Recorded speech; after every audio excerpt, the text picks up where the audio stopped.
Today's sponsor of the Vision Quest podcast is 920 Hat Company. Leather patch hats are in, and 920 Hat Company is here to hook you up with your very own custom hat.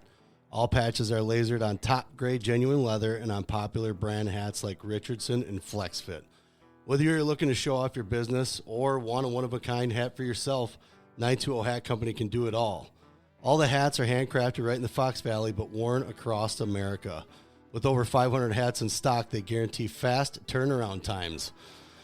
Honestly, Liam, looking at these hats, solid, right? Yeah, they're pretty. I like them. I like that patch itself. Oh, yeah. I mean, one-of-a-kind stuff.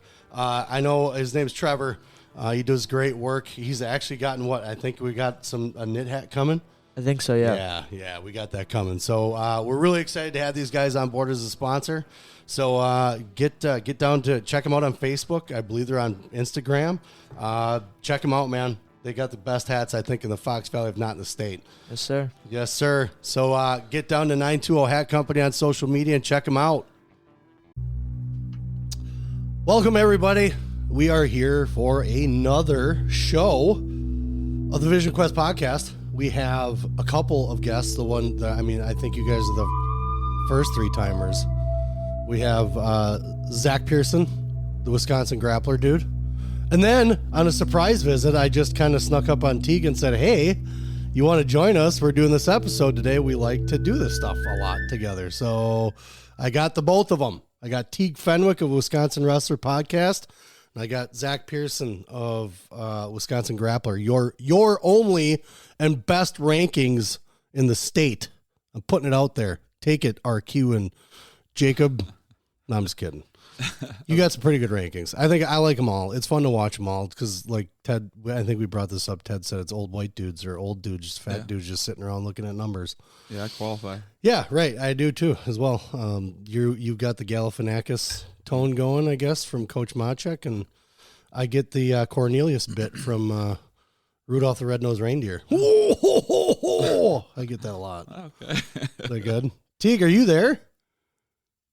Nope. Can't hear you. What'd you do? It's coming through. We can tell it's coming through on my end here. We got Teague here, but he's having some technical issues. There you go. Now talk. I can hear you. Ta-da! I muted. On whose end was the technical issues? I muted you. Oh, okay. I see how it is. No, I think I turned the Bluetooth down when I turned the music on. Yeah, no, it was really funny, Brad. Oh, yeah, I cut my music, too. Yeah. I like to listen to it, too, on my end, get on the same wavelength as you guys. Yeah, there you go.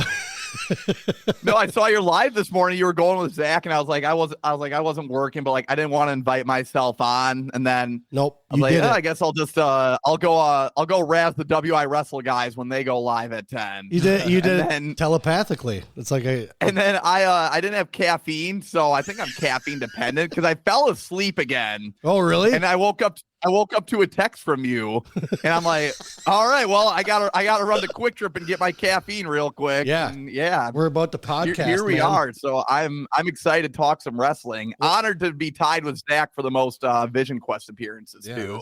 Yeah, you're right. You're right up there. I'm pretty sure this is 3 for both of you. Yeah. Yeah. So there you go. Mark Schultz will be pulling up number 2 pretty soon. So you guys better jump up after that. Because I don't know what's going to happen. But so we're going to talk today, obviously, with the rankings guy here. And we're going to talk wrestlers from your rankings list. But we're not just talking just any old list. We're talking about guys that haven't committed yet. Right. Yeah. Top unsigned seniors. I just put a little list together. And it's obviously, I haven't talked to these kids. I don't know if they want to wrestle. Yep. I'm just going based off results and style of wrestling and who I think would be good for the college game. Yep. And I got some info on one of them. I know there's one because I pay attention to him quite a bit. I talked to his dad a little bit too, but just I got some info on one of them. He doesn't know exactly where he's going to go. We'll talk about it as we come up here. But I'm going to pull that list up right now, actually. Okay. And that way I have it because I'm going to start pulling some of them up on track. The first one I noticed, though, that you had up there was Ben Bast. Yeah, I mean, Ben Bast obviously needs to be on the list. He's nationally ranked. Right. So, but you haven't heard anything from him as far as a commitment or anything like that? As far as I can tell, he's not. Like, he hadn't put anything on. Usually they put it all everywhere, so. Yeah. some of the guys, sometimes some of the guys will know. I can find out from Liam too if he's heard anything, but I haven't heard anything from him either. Yeah, his dad's usually around, so maybe we'll have to pick his brain next time we see him around. I don't know. Next time we'll see him though, that's West Bend, right? Yeah, not till sectional. Not till sectional. Yeah, right on. So we got Ben Bast. You know anything? You heard anything at all, Teague?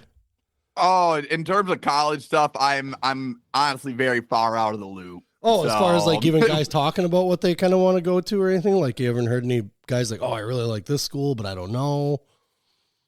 Yeah, no, I other than like the social media posts about it or like talking to people like around our area, like, yeah, I'm usually that's kind of one of my weak spots is the college talk. So yeah, I'm going to be learning a lot from you guys today. Well, and here's the thing though. I know Bast does, it's AWA kid, but I know I'd like to think Parkside. Nick's been doing a pretty good job around here of getting the guys and talking to them. And obviously we've seen some of the commitments already, but I would think Parkside's going to be a solid one for him, but I don't know. I've never even, because Liam's grown up around those guys, and I've never really talked to those guys or heard them talking too much about colleges. Right. The Basts anyways. I mean, I don't think they'd turn anything down if it was a decent, obviously, commitment amount for, whatever they get, but I just know Bast is, nationally ranked and not even really talking about. Now, I know some guys, you can think about things that they want to do, maybe the school they want to go to for whatever education. Not every kid's obviously picking for education when they're picking for sports. Yeah. But I didn't. Yeah, no, right. I wasn't even worried about going to college, so that wasn't even a big deal.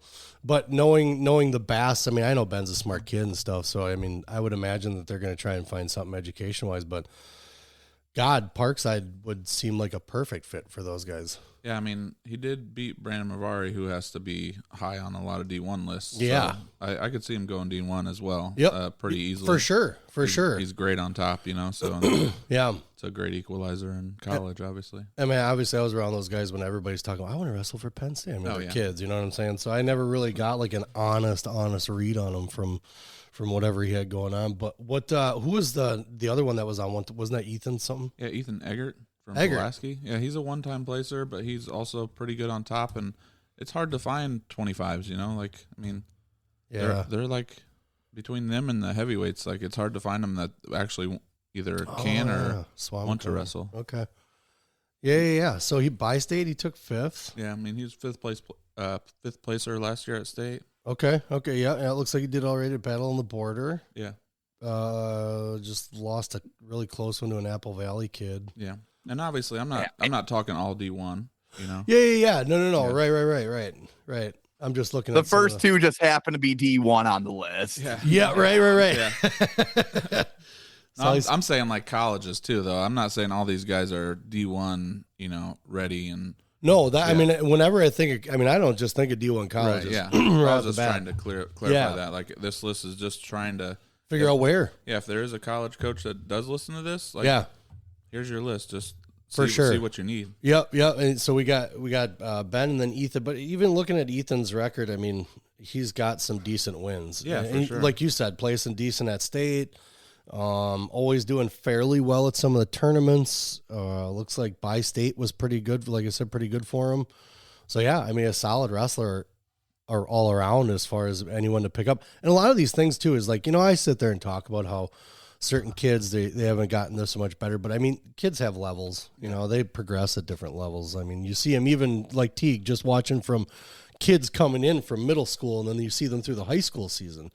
They wind up peaking somewhere along, the lines like that. So it's not like just because they've, whatever loss they've had now, they could be actually on their way to getting better, and peaking as they get into college. So it's looking at. Well, that's what Egger does have, that prototypical resume where I talked about this with Jason Luloff a few years ago, where sometimes you'll see those 3 and 4 time state champs once they get to college. Like sometimes either they're burnt out, or B, mentally it's hard to feel like you still have something to prove. Yeah. But you have the guys who are either like one-time champs or they were just place winners, and they still feel like they have a chip on their shoulder, and they're the ones whose like names really become big, like whether it be D1, D2, D3. Correct. So Egger could be a guy who's a really good pickup for a college. Definitely.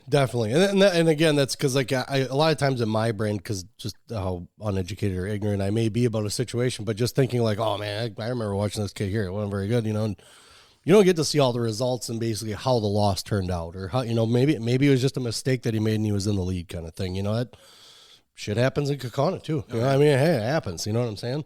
So some of these guys that, like I said, just never heard of, but then you look at the records, because I was just mentioning before, a lot of these guys don't have double-digit losses. Right. These we're talking either some of the losses they had in matches were really close, but then also they don't have a whole lot on their record so far this year. So yeah, definitely going to be good pickups. What's the next one on your list? The next one would be was going up a weight, 133 for college anyway. I think Brian Winans would be a good one. He's a qualifier. Third placer, currently ranked first. Only has 2 losses this year, and they're both to nationally ranked kids. Yep. So he's wrestling very well. He's very good on top. I've heard Indiana Tech. Yeah, he also has thrown around going to Northern Michigan to continue Greco. Oh, Greco, yeah. That'd be a good path for him. Yeah, he does. Loves that shit. He's been at least a blood round guy at Fargo once. Yep. So he's okay. Yeah. Well, I mean, I've been around Winans forever. Oh, yeah, I mean, his dad is going to be doing the song for the show. Yeah. His dad does my tattoos. His dad does, Yeah, the good stuff. And Brian's been one of those kids that's been competing since he was little. I mean, I've seen him since middle school, if not before. And those guys, he's always been, and he's one of those unassuming dudes. You know of him now. I mean, if people haven't seen him coming through high school, but he's one of those unassuming guys if you don't know about him. You're like, oh, all right. And then you watch him wrestle a little bit, but then you're like, oh. Yeah. Okay. Yeah. Okay, that's Brian Winans. Okay. Yeah. So you got Winans there. Who's after Winans? I feel like a D1 guy, but I just looked at all the like D2 and D3, and they're all young. Like D2 and D3 in these weights are really young, and there's not too many seniors. So. Well, and that's another thing. I don't know if we brought it up. We're talking about seniors. Yeah, we're talking about seniors. Yep, yeah, seniors. I mean, obviously, there's a lot. This junior class is loaded, and there's a lot of good talent in it. Someone's not going to like your list one way or the other. Oh, yeah, it doesn't matter if it's D1 or D2. So I mean, it is what it is. These are all seniors that are doing well that just haven't been picked. I mean, that's one of those things. And to me, if I'm looking for a senior, you got to be over 500. Yeah, I mean, you know what I'm saying? If you're not 500 or more, record, definitely correct. Yeah. I mean, if you're not 500 or more, I'm not looking at you as a college coach. Or you just have to be on a mad rise. Like there's some kids that are really really mediocre, and then they just put in that work, and they get better. Yeah, definitely. So who's the next one I had on the list was Chance Suddeth from Stoughton. No commitments from him, huh? No. I guess I didn't really try to troll social media too much from it, but he's only placed one time, and he's only made it one time, I think. So very true. So I mean, he's really tough. Tough to score on. Good mat wrestler. Like that's the thing. That's the thing you're gonna see with most of these guys are well rounded. They're not just like the. Who did South lose to last year? At where? At State. PD. That's right. Yeah, that's why I'm trying to. He majored him at the Cheesehead. Suddeth majored Petey at the Cheesehead. Lucas Peters, sorry. Yeah. You can call him Petey. It's fine. Petey, he wants to come on too. We got to get him on. Translation for non-Kaukauna fans. Lucas Peters. Yeah, sorry. I know. Come on, man. Lucas Peters, yeah. But yeah, Suddeth has always been right there at the top. I think he was doing really well when he was kind of probably like a freshman. But then things kind of leveled out, a little bit when it comes to these guys, because everybody, like you just said, progresses at different times. He got bigger too, so I mean that kind of.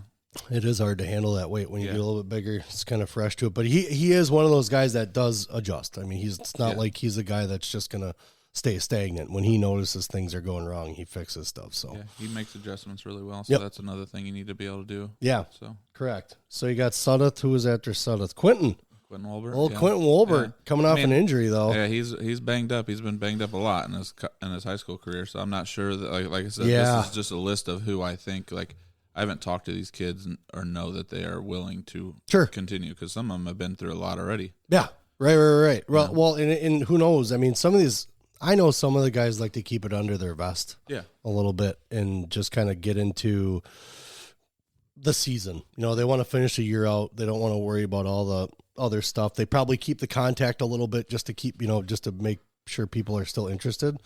But some of these guys just don't come out right away with it. And which I think is funny because, and I'm going to bring this up, Ben Askren talking about how these guys shouldn't be committing so early.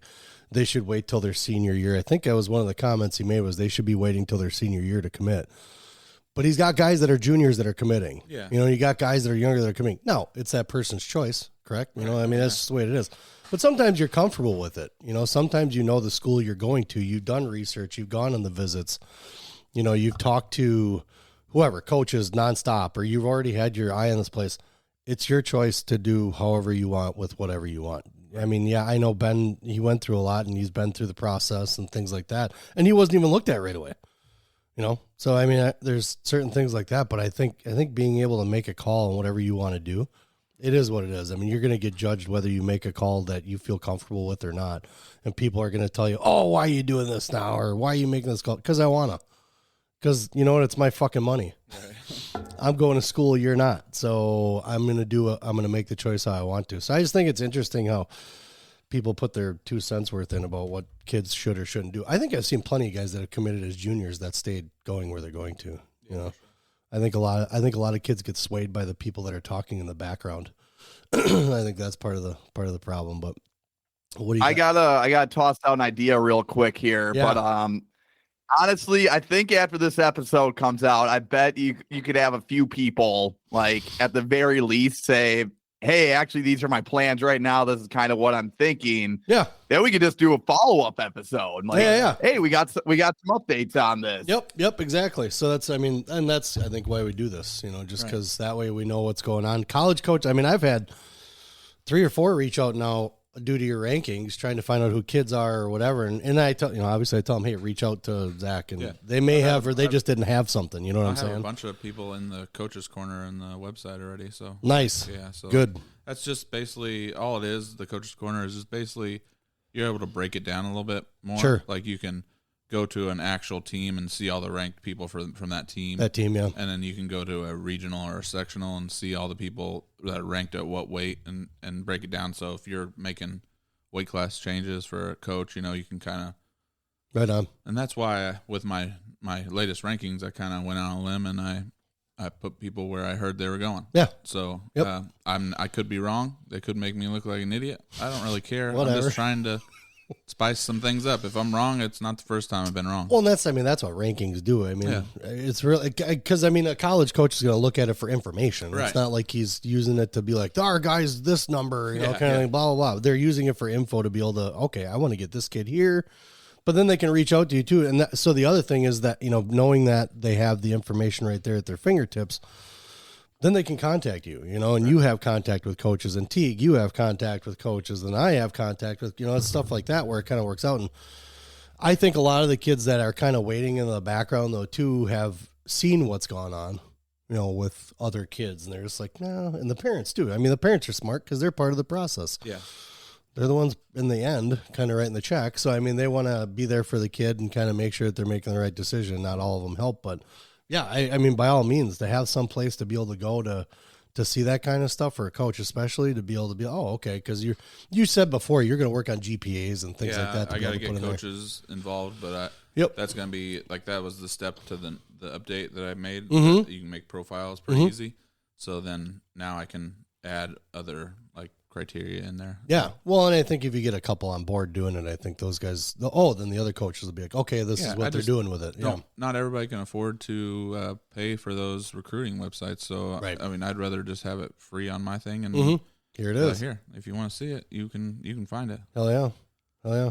So we talked Chance. Who's next? Who's after Chance? Oh, we already talked about Quentin, but we don't really talk about it. But he's a one-time qualifier, 2-time placer, really funky on top. Like he's not orthodox on top, so it's kind of, he's got an assassin and he's got a lot of stuff that he can pull out of his ass. He's quick. He's a very fast wrestler too. Very smart too. I feel like he's really a mat rat. So the whole family seems to have good mat intelligence in general. His brother's killing it, obviously. There's no questions there. There's no questions there. So then we got Lucas Sullivan. We're going down to 141. Yeah, finally getting another somebody other than a D1 wrestler, Lucas Sullivan. I'm not sure that he won. A couple mineral point guys on there. Mineral point's pretty tough. Get that man to UW Platteville. Yeah, that'd be a. You hear that, Kittleson? Yeah. That'd be a very good fit for him, actually. Like he's. I saw him at. She said that's like the first time. I mean, obviously, I watched the D3 and D2 state, but I don't get to see those guys too much because we're D1 and we wrestle a lot of other D1 schools because that's what we got to do to get. Well, if you watch WI Wrestle's feeds and Teague's things that he does, you might know about these guys, man. Yeah, but it's cooler to see it in person. Like I mean, I can see it on film all I want. Right, exactly. I agree. Well, that's why Cheesehead too. That's why I kept telling people, I was like, it's great to watch shit on TV. Oh yeah. Get in the gym, man. Like these are good wrestlers, and a lot of these kids now are putting a lot of the work in. Where you're not going to just see a whole team of just schlubs, right? And pardon the teams that are schlubs. I don't mean to call you out, but I mean it's the way that it is. But you're seeing a lot of teams, small teams now that have really good kids on them. Right. So it's worth getting your ass in the gym to go watch this stuff, not just streaming it. So now at 141, you said Lucas Sullivan, Mineral Point. What's what does he have notable? I looked at a little bit about his 2-time state runner-up. So he's looking for his first title, but I don't remember who he lost to, but I know he's had studs every year. I'm going to look it up right now. Probably one was, Sullivan. Well, they're matched up in a certain way. I think Sullivan's been matched up with Sonnentag, and I think. Oh, that's right. Yeah. Or is Taryn Riley matched up with Sonnentag, and Sullivan was with Gerber? Oh gosh. Well, his first runner-up was at 13, so yeah. That probably wasn't Gerber at that point because that would have been Gerber's junior year. Well, and he only lost tough guy Cheesehead, Tyler Guerra. Oh yeah, that was a tough match. Yeah. Are we racing to find results here, Brad? I already found them. Oh, yeah, no, but who were his runner-up finishes to? His runner-up finish WI individual state. That's this past year. That was to Braden Sonnentag. That was a 8-2. Okay. So not a terrible match. Didn't get majored, didn't get teched. And then the next state that he had then was, let's see, individual state. That's team state. Individual state second. Yeah. Nolan McKittrick out of Royal. From Royal? Yeah. First place match. That was a 4-3. So that was a banger right there. So that was either a lot of defense and not a lot of offense, or that was a lot of offense that just wasn't happening. Yeah, for sure. Because they had good defense. So I'll go out and say that I don't care if two guys suck. If the match is close and they're putting offense out there, I don't even care. Oh yeah. That's fun to watch. I mean, that's right back to watching like 8 and 10-year-olds wrestle. When it's just kind of like a somersault after a somersault after a somersault, and the one guy scores, the next guy scores. I love watching those kinds of matches. But that looked like it was a pretty decent match. With not knowing much about Nolan McKittrick, but Sullivan, pretty decent wrestler. Again, 54-7 on track, but that I don't know what the 7 means as far as losses. So, yeah. But yeah, again, you can't base everything off of just kind of what you saw before. But looking at his past results and looking at him now, he's doing all right. Yeah, he's putting some work in. So. Yeah, for sure. So Lucas Sullivan doing pretty good. The next one you got is Cole Fitzpatrick, another lacrosse area guy. But that guy just got hurt. Like that guy you had on your recent one, Corey. He said that Cole got hurt. He blew out his knee or whatever. Yep. So he's out for the season. Yeah, so he's out. But he has placed twice, at 5th in 2021 and 6th in 22. Yeah, I see that. Yep. So yep. I was just trying to get him on there because it's always tough being a senior and getting hurt, let alone when you've already placed twice. And such a big growth spurt too. It's like going from 106 was his first year, and then all the way up to 138. Yeah. Whew. He's 32. He just made the drop right before he got hurt. But did he? Yeah. He's doing all right, man. Yeah. It's still a good pickup. You know what I'm saying? Yeah, for sure. So the next one after that's Aiden Crawley. Yeah. He just beat Quentin at the Highlander. He's doing really good. Yeah, he got up to a big lead, and then he chipped away and made it. I think it wound up being 9-8, but it was a really good match. I did watch that one on WI Wrestle. Yeah. Yeah. I haven't watched that one yet. Yeah. But I know Aiden's been doing really well. I do know Aiden does have some interests. I know there are mixed martial arts mostly, probably. Well, that's one of them. Yeah. But he's still he's a jiu-jitsu guy. Oh yeah, he's a BJJ dude. Totally. Yeah. Well, his dad kind of does jiu-jitsu. Yeah. So I mean, that's kind of a natural. How do you kind of do? So his sister kind of does jiu-jitsu too, but he's so that's part of his interest. I know he does still have interest in college wrestling. I think there's a college or two in the state here he likes. Yeah. I'm not going to give him away because I know he does have some interest in just kind of keeping it quiet. He's one of those kids that is going to focus on the season. Yeah. Really just kind of put the pedal down in his senior year. And then, they're all seniors. So. On his senior year and just kind of let things fly and not really worry about putting that stuff on the front. So I know one of those guys like him is like that, where they're just kind of waiting. I think the jiu-jitsu thing might be a little stronger to him than the college wrestling thing, but I'm not going to speak for him. That's just me. It's so ingrained in the family. You know what I'm saying? With both dad and a sister doing it and stuff like that, and she's made her way up in the jiu-jitsu world too. So it's hard to say no to that. Yeah. But still does want college, so I guess you guys will find out when he's actually kind of done with the season. Yeah, that's cool. What he chooses to do. No, I definitely understand that part of it. So. Yeah, totally. A lot to go through. So we got Ryan Tomaszek. Is that Tomaszek?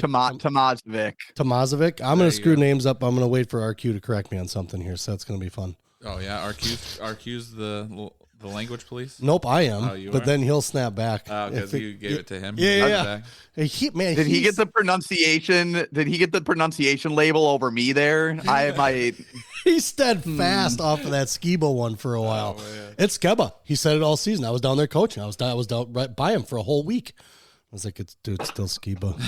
And then he was totally, it's so fun. It's fun. I like that stuff. You didn't listen to the whole 3-hour podcast. Not the whole 3 hours. Nope. Called him. Correct. That's what I said too. I even told him, I was like, yeah, I actually called Ted on the air. I was like, you didn't listen to the episode? He's like, no. I'm like, that's depressing.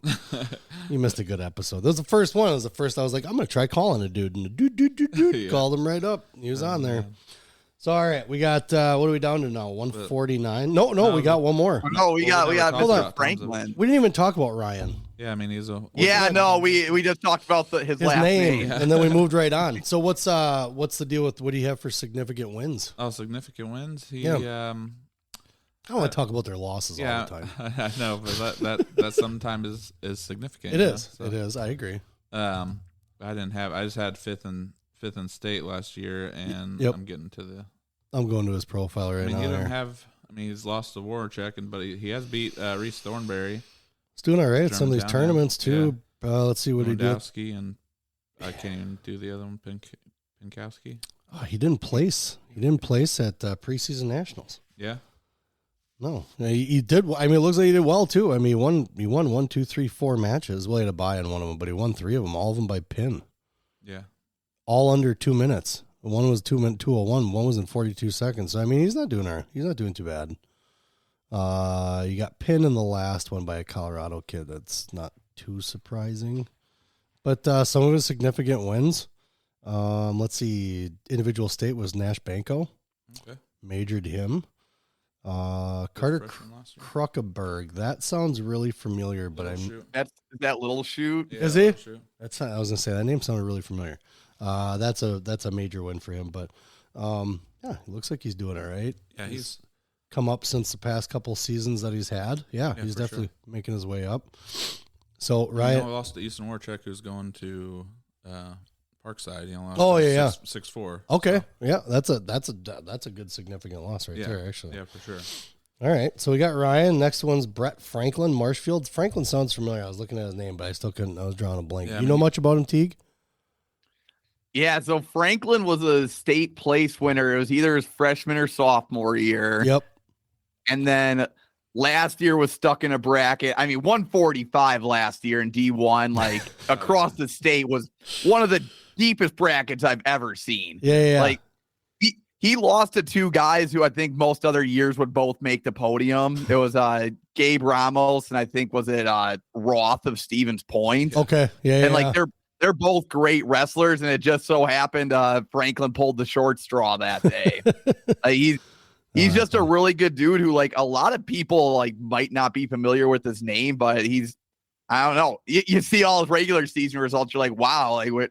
Yeah. I think this is the year we're going to see the postseason success reflect how good of a wrestler he is a little more. Well, he beat your Tyler John of Holman in 2022 at Team State. He did, yeah. So there you go, Mr. Holman. He did beat Logan Stump. That's who he beat to place his freshman. Are you serious? Yeah, that was the blood round. Was him and damn. So all right, was when he was a freshman. So. Well, still, yeah. I mean, that still says so a take lot. that, Mr. Kakwana. I had to have Burned. your back there. Burned. Steve, Yeah, see, look at it. The Kokana guy's helping you. Piss off. Oh, man. What we got next here? Let's see what we got. I think we're going to 149 now. Old Corbin Ramos, yeah, the old Ramos family. Man, I got some history with those dudes. I'll tell you what. Yeah, I bet. We'll save that. What for kind of different, history? Different podcast. No. Yeah. No, I love those guys. Oh, yeah. Yeah, the Ramos guys are pretty good. I think I only had like one little dust up with them at like a freestyle Greco tournament. And it was all just smack talk. Oh, yeah, for sure. I think those guys were across and they were going to be coaching against me. And then something happened, I think, on one of the moves. It was a scoring point, and then the ref gave it to us. They started arguing. It was just kind of like keep blah, blah, blah. And they just laugh and they go to their corner. Yeah, for no, sure. I love those guys. I've coached with Ramos a few times with the New Way teams. Not New Way, but Team Bro. Okay. Been on Team Bro like 4 or 5 times, and Liam was like 12 wrestling 15-year-olds. It's a good time. Nice. Yeah.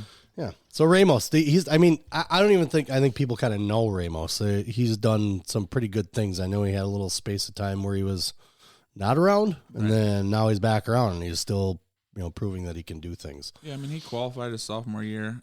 He actually qualified last year, or he didn't qualify. He would have, but he got, I don't know if it was a slam. Yeah. Do you know what happened? Like, I just know it was a DQ. Yeah, he was DQ'd out of the sectional final, and I never really got for sure what it was, So yeah, but I know he would have qualified had he been able to continue, Well, Ramos is a rough dude. Could have been a slam. Oh, yeah, very intense. So he goes. So let's see what we got here for high school boys season at 145. I mean, he's a guy like who's the big cheese. He barely lost to Jacob Ward, and now this year, like his only losses to Lick. Like if folks don't know about it, I always view it like the casual wrestling fan probably can pick up on some state results. Mm-hmm. Yeah. So it's understandable if a lot of people don't know about Ramos outside of where he's wrestled at in tournaments. And I assure you, if folks don't know about him yet, like they will definitely know his name by the end of the state tournament because he is good. He is good. His style's fun to watch, and I think above all, he's a good kid too. I got to talk to him a little bit. Yeah. And he brings the flair on the map, but he's actually like a pretty humble kid off of it. Yeah. Well, and that's how the Ramoses are, though. I mean, that's once you're done wrestling and you're talking to it doesn't matter which one of the dads or the uncles. They're cool dudes off to the side. Right. They're athletically just super intense, and I don't blame them. I'm the same way. Kind of guys like this. Yeah. Right. Just let it roll off your back. Just let it go because it's a match. You know.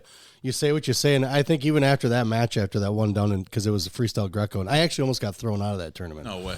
Yeah, I know, right? It was the only tournament I've ever almost been thrown out of. Though. Only one, huh? Only one. But they threw me. They technically threw me out, but what was it? Did you go change your hat or something? No, they made me go sit on the far side of the gym where my stuff already was, and I just couldn't go by that other mat anymore. Oh, you're showing me. But I told them, I was like, I drove all the way from Oshkosh. It was a snowstorm that night too. Oh man. So I drove all the way from Oshkosh to get here to be able to wrestle. I said, I'm not leaving. And who's the one that helps Kleiny with that tournament? McGuanago coach. That's the tournament we were at. The freestyle. No. Stromberg? No. I don't know then. Why aren't you helping me here, Teague? I'm with coaches' names. Is it one of the assistant coaches on their staff? He helps with the Sawdust tournament. I have no clue. I'm trying to think of crap. Anyways, but he was the one there, and I talked to him. Crap. I don't know. Yeah, no, it's not Dan Crap. Okay. But I just told him, I was like, look, it was literally about the call and the change that they made with freestyle and Greco, where mainly freestyle, you go in for a leg shot, you have to change the direction of the guy shooting in order to score off of them, because guys are just waiting for guys to shoot, and they're just throwing them and getting 4s and 5s all the time. Well, it makes it easier to call. Correct. They want you to create your own offense, not just take it off of his. So that was the rule that was made that year, and I was arguing back and forth with this ref, and finally it got the Liam's match, and he was still calling it wrong, and I was like, that's bullshit. And did you just score from it? Huh? Did you just score from it, or did you get scored off of it? No, we got scored off of because Liam changed the direction of the guy, and we should have gotten the points on it. So I was Liam scores on it, and Brad's like, "This isn't ethical." Yeah. I got. And he took the point because he said Liam didn't score the points. He didn't give Liam the points, but he scored correctly. And I was like, "This is bullshit. Why are you doing it this way? This is not even the way they just showed." And then the guy goes, he's like, "One more word out of you, and you're out of here." And I literally said, "Awesome." And he kicked me out on awesome. Well, that's one word. It was one word. And I was like, he's not throwing me out on awesome. So I said, awesome. Yep, he threw me out. So then I just told him, I was like, I said, I'll sit on the far side. I said, I'm not going after this guy. It's just a stupid call. Yeah. Okay, that's fine. Just stay over there. And if he's on the mat, don't go by the mat. I was like, that's fine. I don't care. Whatever. So that was interesting. But that was a fun tournament with the Ramos brothers because they got into it a little bit too with that new rule. So, yeah. Anyways, so we got Corbin Ramos, and then you got Taryn Riley. Yeah, another Mineral Point kid. Never heard of Taryn before. You? Get this man to UW Platte Hill. Again, Kittleson, pay attention. I did a little recon. You looked up Sullivan's results. Riley lost to Drexler last year, and he's the one who lost to Gerber the year before. Okay. Right Mineral Point, I think, in a lot of other universes, catches up to Stone in the overall state title race the last few years. Yeah. But the draws that they've had in the finals are just ridiculous. Yeah. It seems like the stud from D3 is in one of their studs bracket. Yeah. I don't know what it is. They're like, oh man, we got this really good kid, but then there's this kid. So here's a question, and this gets off the rankings a little bit, but we can definitely discuss it more. So put it in your head and let it bounce around.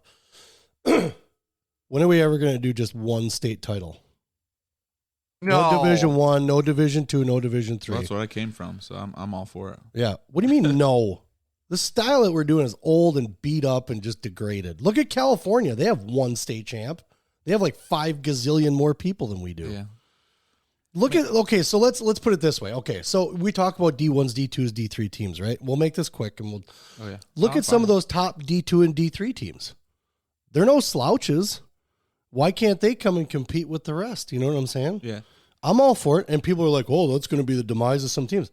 Well, why? I would say, I don't know that you need one division, but if you have a team that thinks, like in Indiana, we were one division, but they took away our team state. The state association did. So the coaches association made their own and had a qualifying system and stuff. And and then they made it classed at that point, so that we had a classed team A, or team title, team race, and then the individual was at the end was all just one whole.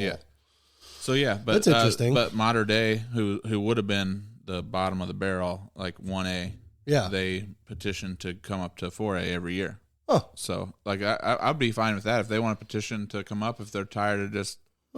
Petition system wouldn't be bad. I mean, you know what I'm saying? But I wouldn't want to do. See, that's the thing though. It's I don't want to do it just so they can move to a different. We can do that here already. I mean, I think there's something that you got to paperwork or whatever you got to do to change Division 1, Division 2 kind of thing. Because we have, don't we in the state we have basketball teams that are Division 1 and then the football teams like Division 3, right? Well, that's because there's more divisions. Like we're D1 in wrestling, and then we're D2 in football. Right. But we were D1 in football. Yeah.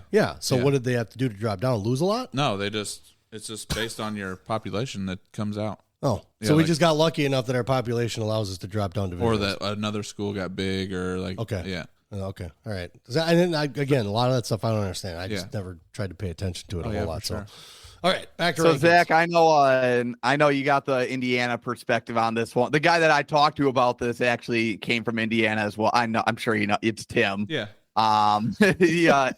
He told me how sometimes it'd be harder for college coaches to notice some of those kids just because if you only have one division, there's going to be some decent kids who might place 4th or 5th in one division, and then with one whole division, then they kind of get pushed down a little bit, so it makes it harder for kids to get recruited. Or they dominate. It's quite the opposite. Yeah, but see, me and Tim come from different situations. He was at the small school. I was at the top 10 in population. So I don't know anything. I've never been in a small school, so I can't really speak to that. This is the smallest town I've been in. Yeah, this is small. Sure. I mean, I've come from Indianapolis, so even though we're attached to the big Fox Valley over there, this is literally the smallest population I've lived in. Yeah. So I do, and even coming from Oshkosh, when I played sports, I didn't pay attention to divisions. We were just playing whoever we were playing. Even in high school, I wasn't like, Appleton East is in this way. I didn't do that.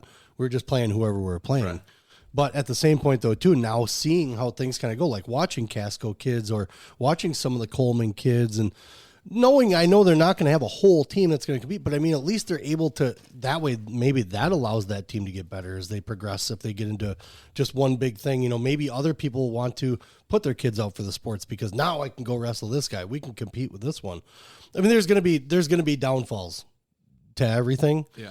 But it just seems like we have that type of state that could do that. You know, I don't know. I never understood why states got into divisions in the first place, like this 1A, 2A, 3A kind of thing, like Iowa has. And you had one division though, like if you look demographics, at this, I understand voting. Crazy. I get that, but we're talking about sports here where we should be competing. Why aren't we competing against everyone? Right. You know, kind of thing. So that's me. That's just me. Oh, yeah. I do like the number side of it where like D1 schools, like they have a larger talent pool to pull from. Mm-hmm, so I think just splitting it up like that. And then also on like the emotional side of things, I know the anti-participation trophy crowd is going to be outside my door, like with an angry mob after this. But dude, a lot of kids bust their ass in this sport. And just like, I love that 42 kids get to be crowned a state champion at the end of the year. I don't think it takes away from it at all. Like, I think if it was just 14 kids getting crowned, like, I don't think the feeling would be much different, you know? Sure. So I do like that, the math side of things, and then also just kids getting rewarded for their efforts in that sense too. Well, I think it's funny you bring up the participation thing because Ben was just talking about that on his Mental Monday. Oh yeah, talking about participation awards and stuff like that. I'm not a fan of them. I didn't come from them when we wrestled. It was first place got a medal, second and third place got a ribbon. Right. You didn't get a fourth, fifth, sixth, seventh, eighth, ninth trophies. None of that shit. Yeah. No, none of that.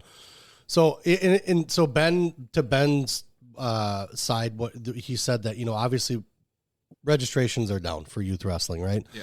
And kids care. It matters to them whether they win or lose, and you can't change that. They see winning and losing all the time. They see people's reaction to losing. They see people's reaction to winning. If they don't do well, then that pulls them away from the sport as a kid. They don't want to do it anymore. So I understand the award aspect on that. Now, as they get into high school, now there's more.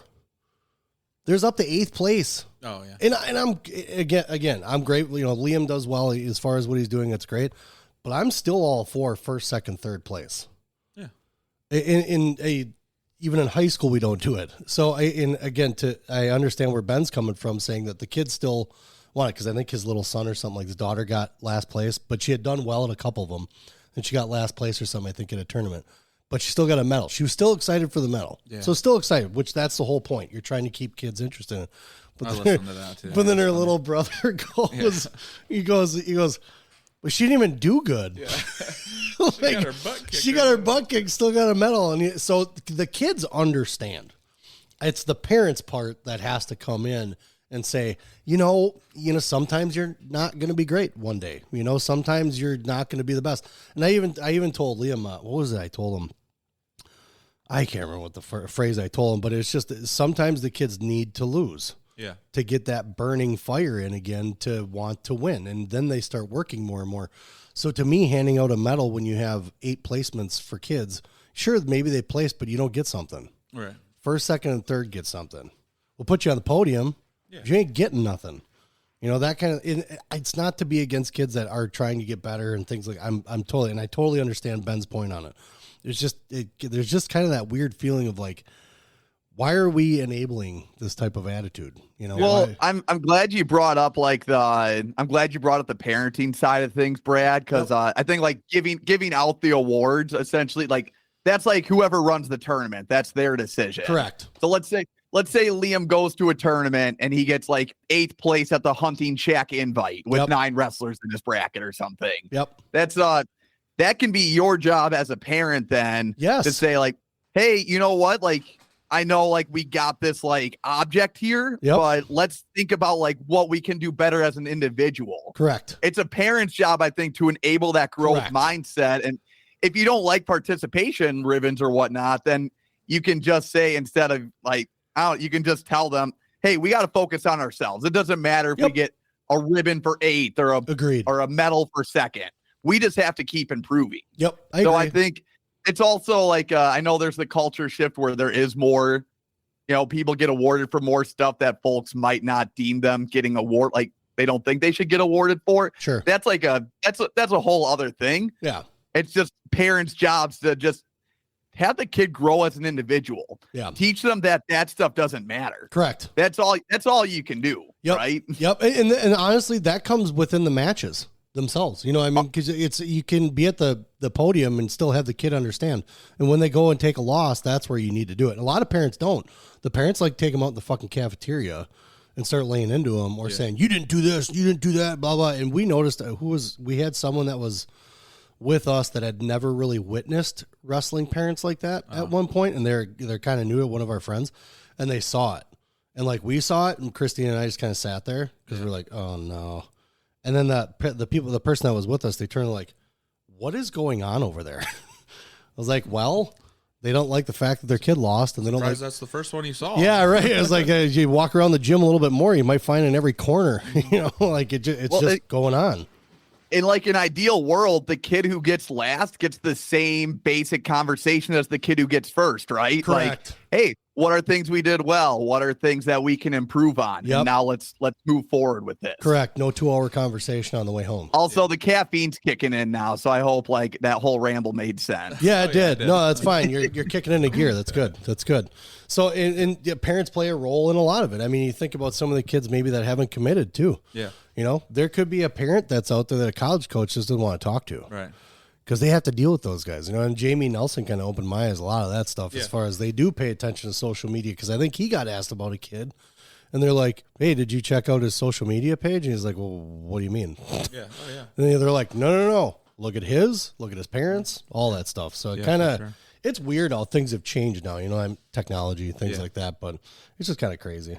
See, my daughter got her butt kicked like at state for the first time. Like this is the first year we actually let her compete was last year. Yeah. And so she went to state and she hadn't really got her butt kicked like just where she had no chance. It was sure. It was 8-0. Yeah. And she never not scored a point or anything. So she was like devastated after that. And then I was like, oh, this is gonna be a bad next couple matches, because it was hard to get her back in. And then she won again. And then she wound up getting fourth. So she came back from it, but it was just like I can see the participation part, but I don't agree with it. But I can see why you need it. Sure, yeah, because like Ben said, registrations are down. The levels of kids that are coming into wrestling are down. So those things are kind of needed. I mean, you got to have something to entice the kids, not just the trophy, but at least them getting something.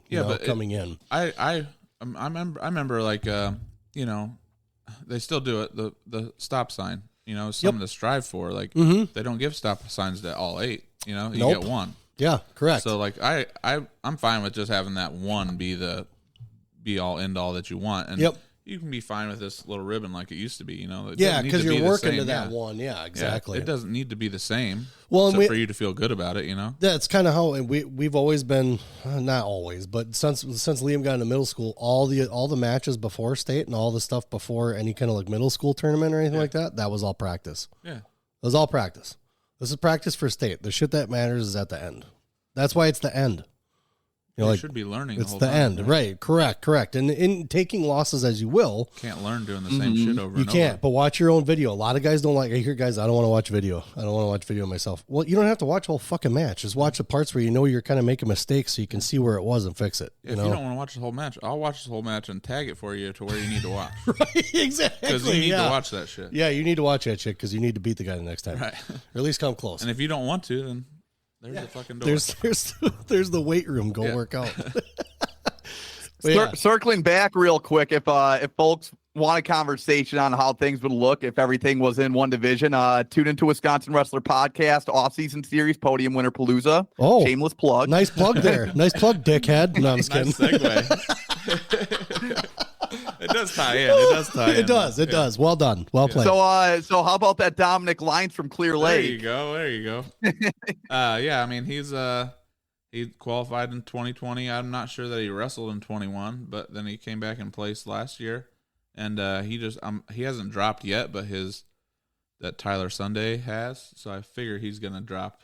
So I put him in my rankings at 38 because I don't. Okay. Yeah. So, but he's a good D3 kid.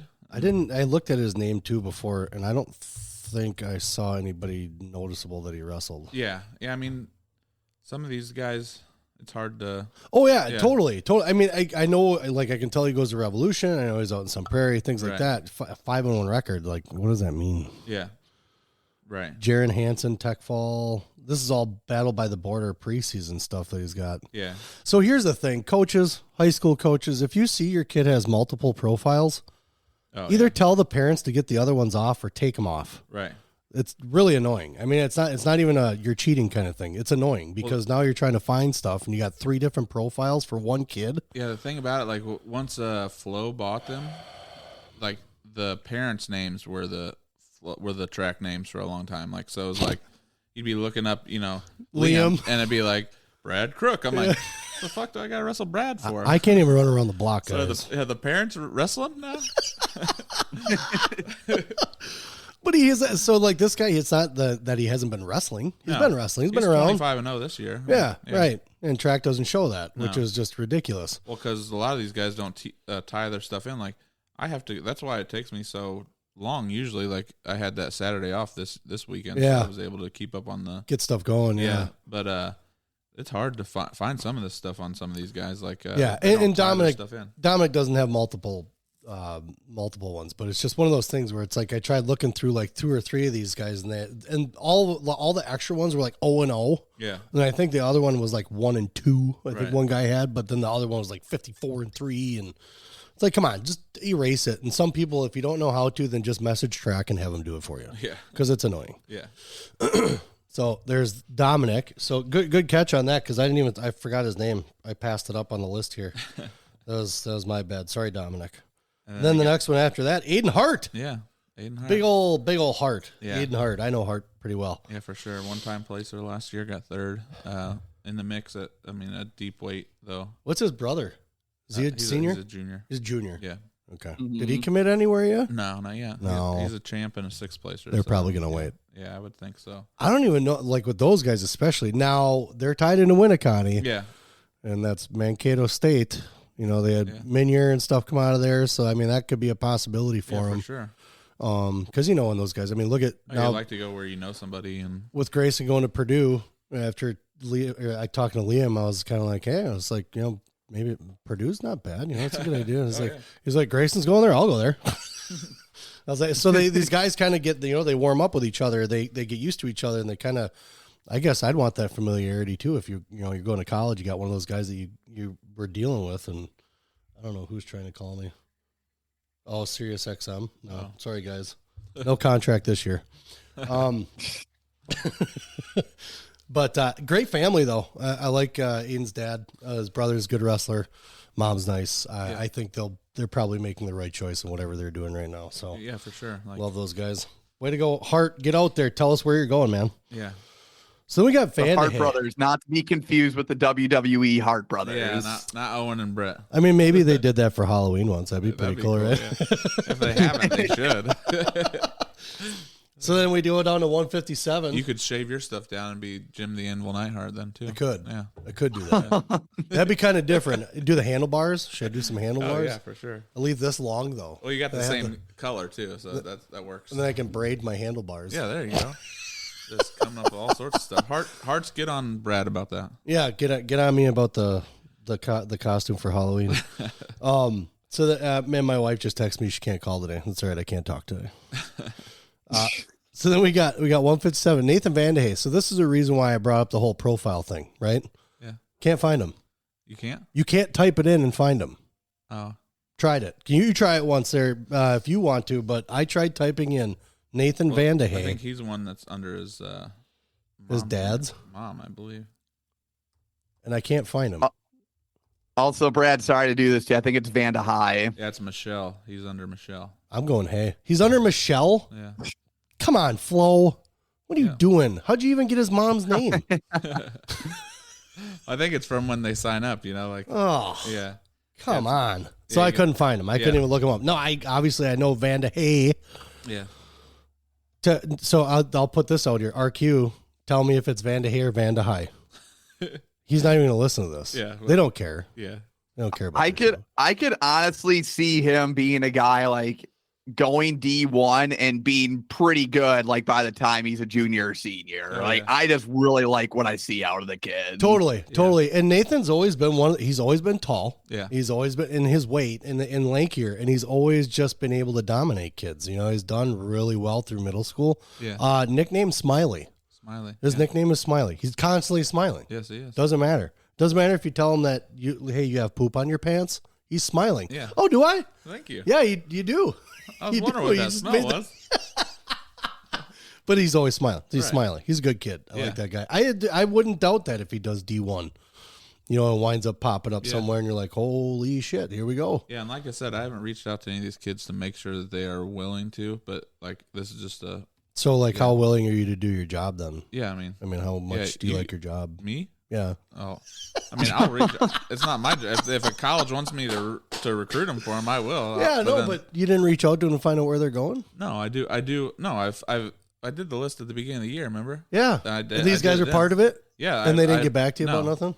No, I know that these guys, a couple of these have said that they were looking at places, just didn't want to tell me at the time. Yeah, right. Because they probably changed their mind. They didn't have everything made up yet and stuff like that. Yeah, so, I mean, they don't want to have me saying, oh, they're going here, and then people stop talking to them. I wonder if there's any of these guys that are graduating in January. Yeah, I don't think. Or have graduated. They wouldn't be able to. Well, now, how does that work out, though?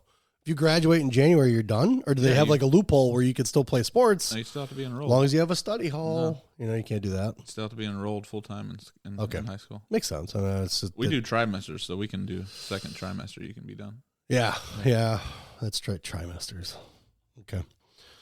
So, fitting after that one, we go to Nick Alexander, who they've had a lot of good battles. So. Yeah, he has. Wasn't he the one that was just at Cheesehead finals, wrestling against Aaron Stewart? Yeah. That was not a blowout either, was it? That was 10-3. Whatever. It wasn't even a major. Yeah, but he got that little fleeing the mat, and then Verbatim got into it with the ref. That's just because Stewart's got a high pace, like 24/7. Yeah, I thought he wrestled well against him. There isn't anybody that's in this state that's going to keep up with Aaron Stewart. Oh, no. I don't care who you think you are. Yeah. You're not keeping up with him. Right. You might beat him, but you're not going to keep up with him. You aren't keeping up with him. If you were given a 6-minute match, you think you can keep up with him, great. Because if they extended another 4 minutes, he'll be able to go that 4 minutes and you won't. Yeah. So you better score points quick and you better be able to hold on because he is going to come after you like a freight train. Yeah. I'm pretty sure I got thrown out at the tournament where Liam wrestled him first. That was that McGuanago tournament. They wrestled freestyle Greco. Liam came over. I thought you said you only got kicked out of one. Yeah, that one. That was the one. The McGuanago one. Yeah, the grizzly bear or whatever it's called. Trying to catch you on something. No. I'm pretty quick. And Liam was wrestling him, and I was on the far side, and I think Kelly Herm was actually coaching him on that one because the ref was there. I couldn't be on that mat. Okay. Liam came back after that match. He got beat pretty handily by Aaron. Yeah. He came back after that match. He goes, "That kid's super strong." I'm like, "What do you mean he's super strong?" He goes, "He literally crotch lifted me with one arm." He crotch, I'm like, granted, they're 90 pounds, whatever it was back then, but he was just a little kid, crotch lifting Liam up in the air. And he's like, "I don't think I'm ever going to beat that guy." I was like, "I don't know. We'll see." Nope, never beat him. Never beat him. I think he met him one more time at Freestyle. A couple more years. He met him at Freestyle Nationals over in the Dells when I was there. Yeah, we got a couple more years. I'm pretty sure he's not leaving the Cheesehead anytime soon. I think Liam just sits there and watches like, oh. Yeah. He's awesome. Yeah. It's fun to watch. He's very exciting. So, yeah, that was a good match with Nick. I like watching that one. Yeah, for sure. But he's a qualifier in 21, third at last year at 45. Yep. Wrestling, at 45 or 52 this year? I can't remember. I think it's 52. I don't know if he went down yet or not. Nope, he's still 2 at 52. Yeah, still at 52. Yeah, he's a good kid. That could be an interesting match with him and Zane. I mean, obviously Zane's a stud, but yeah, Zane. Well, I think sometimes Alexander get those legs in. I think if he can get on top, yeah. But I think Zane does so much crazy shit. It's hard to keep track of him when he's wrestling. He's very confident. Hell, he beat Cash Raymond this year, Nick Alexander. So that's a really good win. He beat that Hutchcraft too from Smithville, who was Cash Raymond Simley, right? Yep. Yeah. Yeah, so he's got some good wins. So. Very good win. Alexander's the kid that if you choose bottom against him, you're just willingly choosing to punish yourself. Right. Yeah, for sure. Yeah. I think he was on top with Stewart at one point, wasn't he? And Stewart was having a hard time getting out. That's what all the commotion was about. Because remember, he kept he had legs in, and Stewart would stand up, and they kept calling stalling on Alexander. Yeah, Stewart's the one standing up. He knew what he was doing. Yeah, yeah. But if you watch the Wenzicki, the Amory kid, Wyatt, Ingham, or whatever. I mean, that's what we were doing. We were putting him in. Yeah. Because we had picked top, and I'm like, we can't cut him. Yeah, right. So we took so many stalls. So he looked so crazy that match. Yeah. Yeah, and isn't it supposed to be stalling on the guy that just keeps standing up? No, it depends. Like, if you're putting them in after he stands up, then it's you. But if you're standing up after he puts them in, And people call it so many different ways. It could be stalling right away. Yeah, it could be a stalemate. Sure. Could be stalling, stalemate. You know, they call it different. So different. If they had some continuity with the way they call it, it'd be a lot more easy to be able to coach against it, you know? That is the hardest part about just watching reffing and probably reffing in general. Oh, yeah, for sure. Consistency, you know? Yeah. Because there isn't a standard. I mean, there's a standard, but there's so many variables that go on in a match that you have to be able to, like, that's why I would never ref. It's yeah. I have too much bad karma coming my way if I ever reffed. Said some pretty crazy things to ref. Yeah. No way. I don't believe it. I don't believe it. So Nick Alexander, after that, Royce Nilo. Yeah. Nilo is a pretty good wrestler, man. Yeah, I'm surprised he hasn't won it yet. Yeah, he said, he didn't wrestle in 21 because of the pandemic. Mm-hmm. So, but he qualified as a freshman, and then he got 6th last year. So he's really good. Yeah, but I had spoken to his dad when I was making the list of the preseason, Rob. And he said that he was looking at places, just didn't want to tell me. So and so I was like, all right, that's fine. That's one of those. Yeah, but fine. he was looking at places. So, Okay, so he should be here soon, and I'll have that list after the season. I get a really comprehensive list of everybody that's going off. So yeah, for sure. Yeah. So Nilo's Milton, and they just got Peach. Yeah. That's a tough team. Yeah. Those guys are coming up pretty good. So that's and then Maddie Peach is killing girls, and then she's actually beat some pretty good boys too. Like she's beat a ranked guy from 106 at D1. Just talking about that. Yeah, so, it's crazy. So how do you balance all that? He bumped up, but still, I mean, it's still a ranked kid at D1. Sure, it's crazy to me.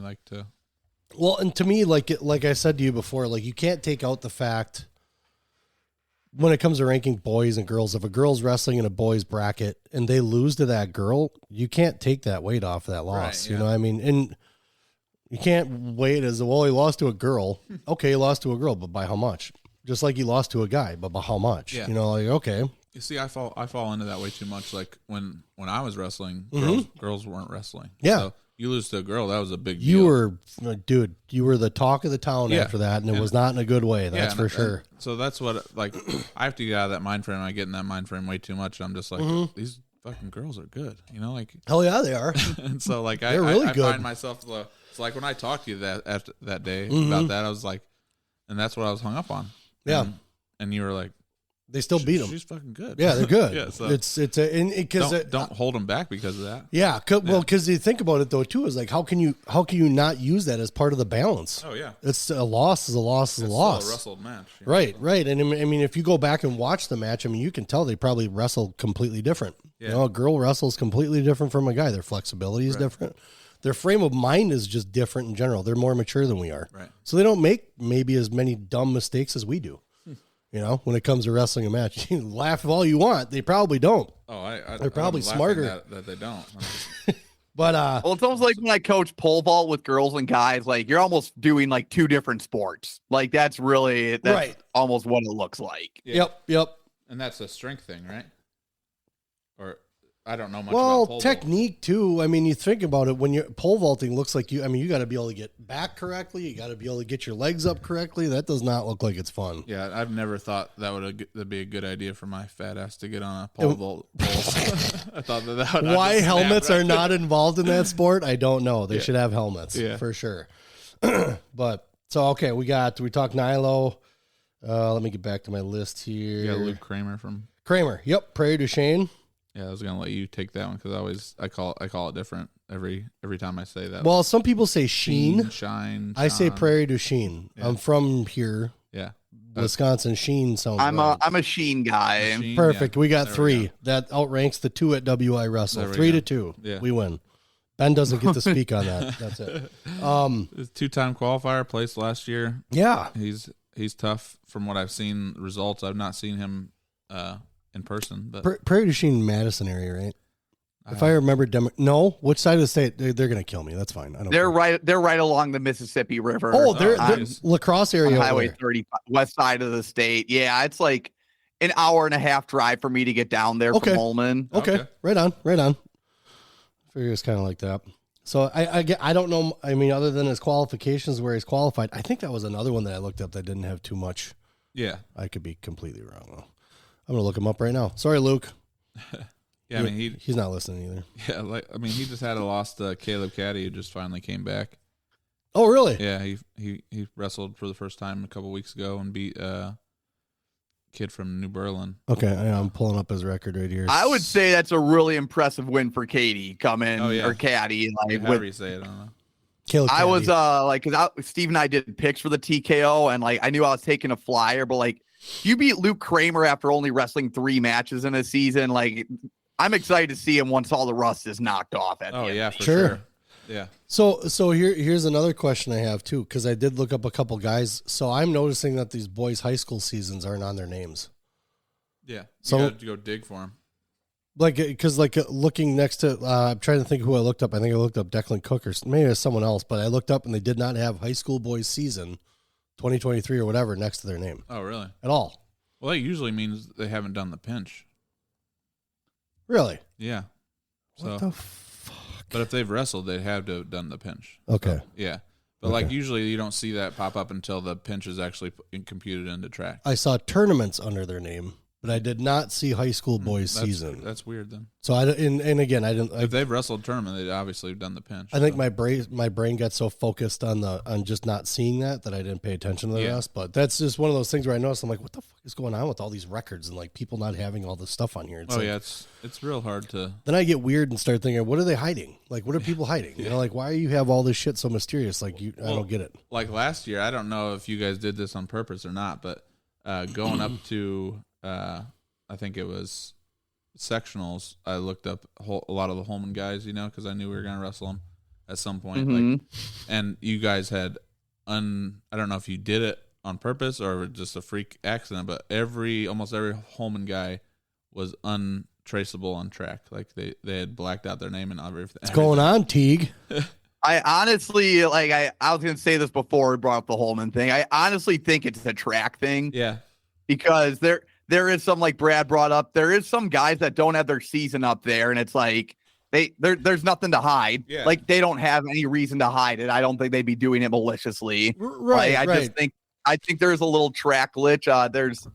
There's some schools where you look at their kids' grades in the postseason, and it's a nightmare for me during the preseason, trying to get the scoop on them. Yeah. It doesn't show their grades. I have to actually go to the team page and find their grades and stuff. So that's like everybody giving me shit about having 8th graders in my rankings in the preseason.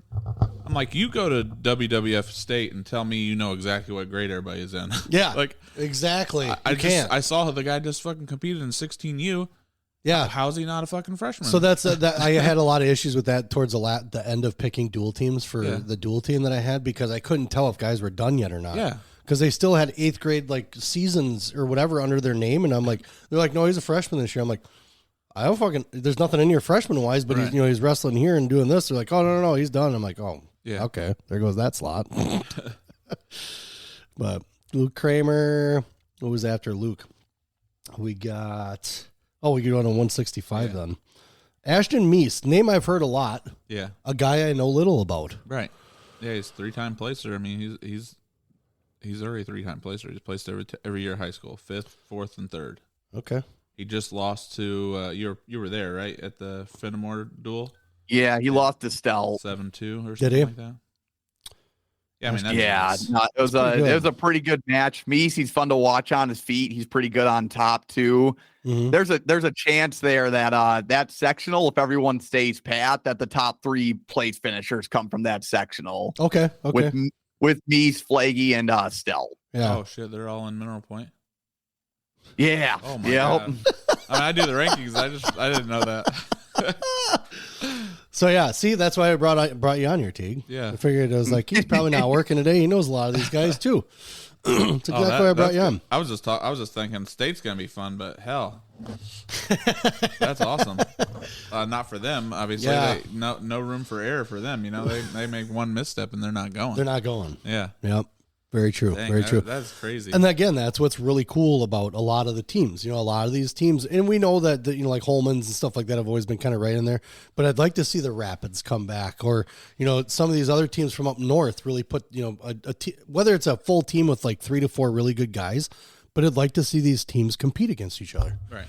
we all know that one's probably going to kill one or the other one. You know, that's just the way that it is. But at least you got to see those guys wrestle, and they got they get a taste of that. That'd be kind of cool because I noticed the tournaments we go to are pretty tough, and I know not every coach wants to take their team to them, right? Because they know the reality of some of their kids, and I totally get that. But in the state, it would just be nice to see all those kids that don't wind up wrestling each other have a tournament to wrestle each other. I think I talk about it every fucking time we have an episode because it's like you see all these great kids that you just don't know about. And now, like, I'm hearing about them, and you don't see them wrestle each other ever.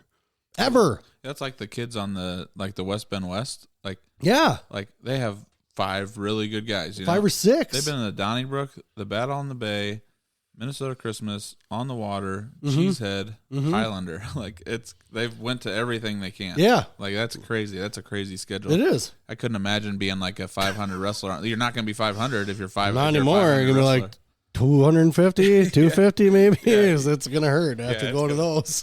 Then you get to sectionals and you're like, or regionals or whatever you guys call it up here. In Indiana, it was sectionals, regionals, semi-state, state. So I still call the first round sectionals. And semi-state? Yeah. Well, we was one division, so we had to have that's right. Yeah.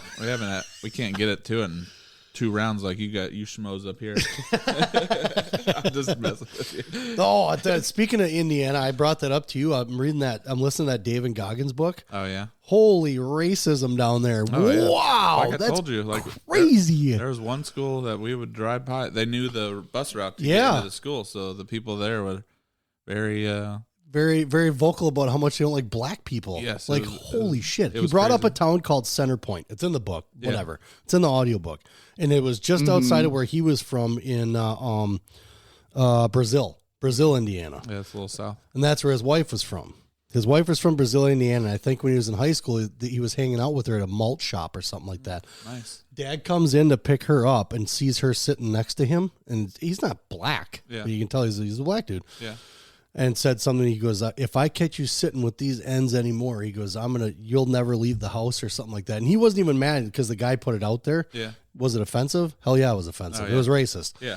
But there are people who hide it. They'll talk about it behind their back. Well, those guys are from Center Point, and he was saying the same thing. Those people, if they know that they're coming to town, at Center Point, they would do the same thing. They would have like people hanging from trees, dude. Yeah, like dummies. Oh my god! Still happens. Dummies. Yeah, it was. Still happens today. Like I can only speak on what you early saw. 2000s. Yeah, but it was happening then. Still goes on today. And don't get me wrong. Like we have plenty of KKK hotbeds in the state of Wisconsin. Trust me. But just hearing it, you don't see that here, though. Right. Like, people, you see the guys are in a bar, they'll be in a corner talking to each other. You don't see us hanging shit from trees because that's messed up. Holy cow, that was crazy. But it was just kind of listening to, I like the book. He talks about a lot of the struggles he had and the mentality of injuries, and watching some of these guys wrestle with injuries and kind of knowing that what they had to push through and the state of mind you got to put yourself through. I don't know anything about that guy. So Goggins? Yeah, I don't know. Well, he's from Indiana. Yeah. He lived there, so I don't know what you're missing. Yeah. Could have been working out with him the whole time. But I just thought that was a crazy shit. I didn't hang out at malt shops. Malt shops. Malt shops? So, yeah. No, you weren't hanging out with chicks at malt shops? No. It was like in the 70s and shit. I don't know where you went. Man. I know, I'm just giving you shit. All right, because I'm old. That's fine. So who we got next? All right. We got Zach Elowashewski. Just saw him at practice on Sunday. Is that how you say it? Is it Elowashewski? I want to say it's Elazewski. Elazewski? Is that how you would say it? I say Elazewski. I honestly think I say it wrong. I got corrected on it before. I'd have to go check out comments from a live podcast we did. I'll ask him on Sunday too. Yeah. I can't tell if I'm getting them right or not. I'm horrible at your guys' names up here. There's way too many consonants. What do you guys got down by you? Oh, Johnson and Smith? Yeah. A lot of Smiths. A lot of easy ones. Pearson. Pearson. A lot of old Southern money there. Oh, yeah. Let's see. Elazewski's been on a rampage. Oh, yeah. He's... I'm surprised. So here's the other thing, though, too, is I don't know what he's going to do because I think he likes Greco as well. Yeah. I mean, he just beat Evan Farley from New Prague, who's number 2 in AA. He beat him 15-2. I was shocked by that. Like, I'll be honest with you. I mean, seeing some of the kids from was that a Minnesota kid? Yeah, he's number 2, and he's from New Prague. Where New Prague, yeah. Real quick, Brad nailed it. It is Elashewski. Oh, it's Elashewski? It's Elashewski. So I was right. You were right. Yeah, I said Elazewski. Yeah. It is Elashewski? Yeah, no, It's a point for Zach there. Oh Yep. my gosh, One for Zach. I never get those. Good job, out of towner. Good job. Give myself a round of applause because that never get talking is not my thing. Yeah, no. Well, I mean, you look at it though too. I mean, you would think Suski. Yeah, for sure. Suski because it's the way that it is. But Elishevsky, there's no PH or nothing in there. Yeah, you just gotta think like a dumb Southerner, and then you can get Polak. Yeah, maybe, I don't know. That's kind of weird. You're thinking like a Polak because you got it right. So yeah, but he's been on tear like you said. Like he beat that Henry Riley from Millard South there, 6'3". Yep. He beat Wong. Yeah, Kyler. Yeah. Yep. Although he did get hurt, he still pinned him. But he tossed him pretty good. Yeah, for Greco. sure. Right. So and that's the thing. Like even looking at him and just kind of watching how he competes. Like I guess I haven't. No one's really talked about, he may go here or anything like that. I haven't heard anything around Askren. Yeah. But again, he's a Greco dude. He really likes Greco. I know I talked to Stealth a little bit about him. So who knows? We'll see. I guess I don't know of any other colleges besides NMU out there that have a Greco program. No, there's not many. I mean, They may have some guys that work on it or something, but they don't necessarily have some place to go to. Right. I mean, obviously, if you're on a certain level, you can go to the OTC and take online courses, but that's not the same thing as what they're doing in Northern Michigan. No, and actually, I might actually talk to. I'm going to talk to Kilty a little bit about that when I can get her back on. But then Welker too, because I don't think did Welker finish high school? No, I don't believe so. Did she? Do you know Teague? Like high school wrestling? Yeah, I don't think she finished. I don't think she finished. No, because a lot of those girls are jumping off. Right. Because there's no point. She had bigger fish to fry. Yeah. Correct. Bigger than this state because the state's behind the times. I mean, why would you not start girls in freestyle? Yeah, we're ahead of it, but we're still behind it. We're still behind it. Yeah. So I guess I do understand, but I don't understand. So I mean, that's for another discussion. I talked to a ref about it. And he said they just don't have enough freestyle refs because all the good. Train them. All the good high school refs are freestyle, so you can't have both at the same time.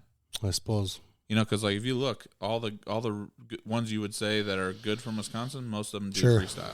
I'm just trying to think of how much you would actually have to worry about that with girls' duels. Yeah, if you separated them, right. And not every school has enough girls to have a team. Yeah, so I totally get there's probably that. only 4, maybe a handful. Like something like that. Like but Badger has a lot, Muskego has a lot, Holman obviously, Freedom. Well, they don't have a lot in high school. No. Oh, I don't know what they're doing. Those are all small. Like they'll have the Cat Cook next year. I think will be a freshman. Okay. But I think that'll be their only one. They have like 7 in middle school. Yeah. And then they have when Freedom shows up, they're gonna show up in a big way. Yeah, they are. Yeah, they are. Yeah, they've been working on it for a while over there. So I know they've been big on that for quite some time. Yeah. So that's good. But all right, well we know Zach. Zach is doing well. We'll see exactly what he's probably going to do. Hopefully by the end of the season. Yeah. Then we got Tate. Is that Fleagy? Flaggy.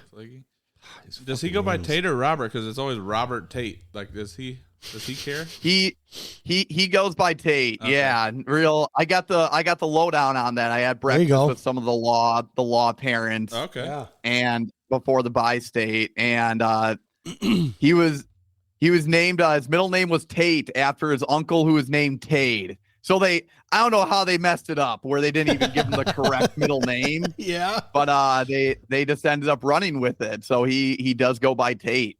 Legal first name Robert though. I just got him pulled up here.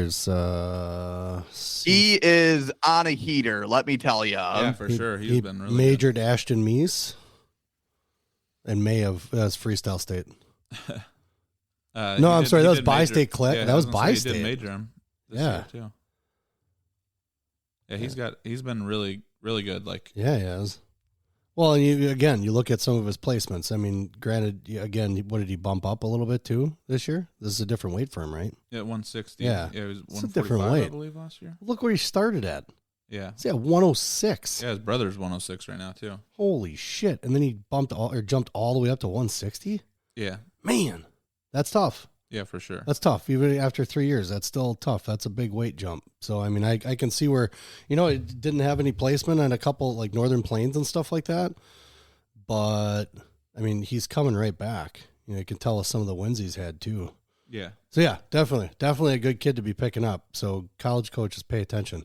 Yeah, there's some of these guys I was surprised, like, because they've actually placed a couple times. Mm-hmm. And, like, so, and like I said, I don't know that they're not talking to anybody, but they just haven't. They're just not telling anything. you. Yeah. That's fine. Yeah. He got majored by Charlie Millard. Right.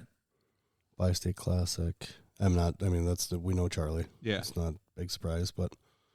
Yeah, and all right. It doesn't seem like Well, he didn't get teched. He didn't get pinned by Charlie. I mean, that's, again, we were talking about before about good losses. Yeah. That's one of them. And I would say part of that major too, what makes me respect it a little bit more is he was down by like 4 or 5, and he went for a big move. So yeah, happens. You see some guys who just they'll try to keep the score close, and maybe it looks more respectful in the box score. But sure. he went for it. He was looking to win that match, which is awesome. I love it. Love every minute of that. Every day for sure. Right, exactly.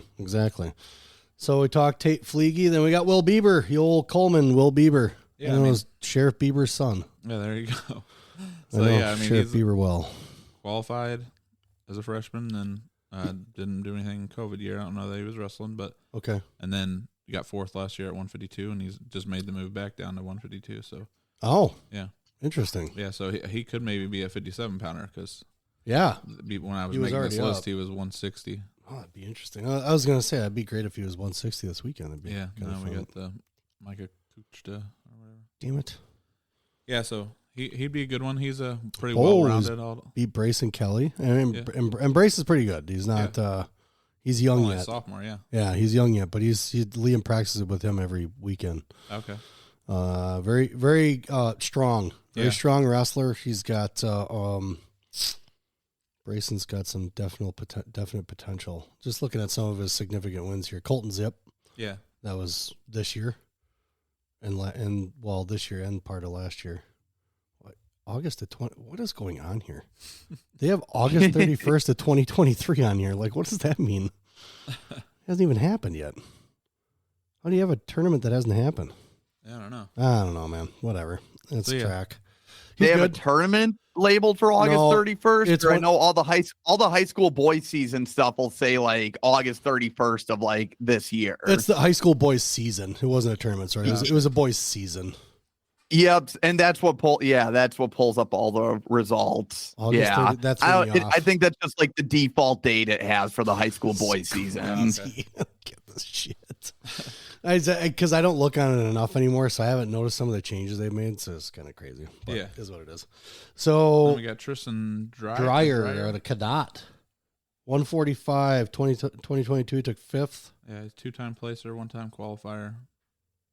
Right on. Yeah, so he'd be a good one too. I think is he Dreyer. 60? I'll look him up right now. Oh, he's a 52 as well. So he could maybe be a 57 as well. He just came down from 60 a couple weeks ago, I believe. There's a lot of that going on. Yeah, a lot of that dropping. Leaving 160. Yeah, it's too bad. A lot of leaving 160. Too bad, really. It'd be really nice to see some of these guys sticking around 160, not running from Charlie Millard. Yeah, well. And I know one person told me like, "Oh, we're not running from Charlie. We're just, we're better at this weight, or they are, but they're weighing in lighter than 60 no matter what." So it's just like, okay, well, Liam's weighing in at 57, 58 sometimes too. Yeah, he's still wrestling 60. Yeah. Not dropping him down another 5 pounds just because I think he's got a chance. Yeah. 52 is. Not saying you're afraid of 52. I'm just saying like 52 is loaded too. Fuck it is now. Yeah. Everybody ran to it.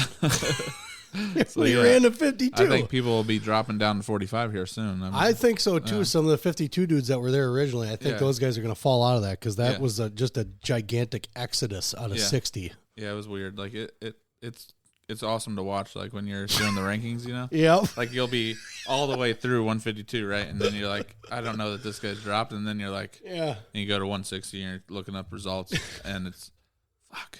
Wait a minute. I just got that. The way I fucking here. Yeah. Just got that. I like how in your rankings, and I think it just speaks to 152. Talon Schutte, who was a runner-up last year's, ranked 8th right now. That's just crazy. Oh, yeah. Yeah. So, I mean, because now you look at I think Stoffel was just moved over to 52. Yeah. He's weighing in around 156, 157, he said usually. So, I mean, it makes sense. But, again, when you look at the size of him, it's like, man, your legs are huge then. Yeah. Because it's like you seem like you'd be a 160, but then you kind of listen to his weight, and then you look at him and like, all right, and you're like, God damn, you really worked on your legs this year. Yeah. Kind of thing is his legs are big. Yeah. He's definitely been doing legs for the past year. Yeah, we would have more people to talk to if we didn't have all these seniors already signed at 152. Geez, there's like 8 already signed, or 6. 6 of them already signed? Talon's already going to lacrosse. No shit. Cheryl's going to Ohio State. Oh, yeah. Did you see that the twins just went to Dubuque for their last semester of high school or of college? Yeah, because Hall's there. Yeah. Oh, okay. Yeah, that's where Hall got his high school coaching thing now, or high school, or if it's a college that's there that he's coaching at. But the Hall's down there now. So they transferred there a semester. That the only reason why it makes sense. Okay. Only reason why it makes sense. I was like, what in the world? So yeah, and obviously I know they weren't the starters there, but it makes sense for that reason too. And they came out every so often as far as the teams they're against. But Hall would go to Ohio State and work Greco there. Okay. For a while, and I think it stopped, and I'm not sure why. I didn't really ask him about it, but then he got that coaching job now in Iowa. Yeah, and I think it's a school that wants to do the Greco focus kind of thing down there. I do believe Hall will be on, but I'll ask him more about that. But they're in a great spot with Minnesota and correct. Wisconsin and Illinois all right there. Like correct, and I think those guys are going to be looking for coaching opportunities. I don't know that there's going to be like a world team run for those guys anymore. And maybe there is, but I just don't see it. Yeah, I mean, they had a really great run going through high school. They did really well here. They got to college, kind of got a little stalemated. They had some good wins. I think they did better on the international scene. Obviously, yeah, for sure.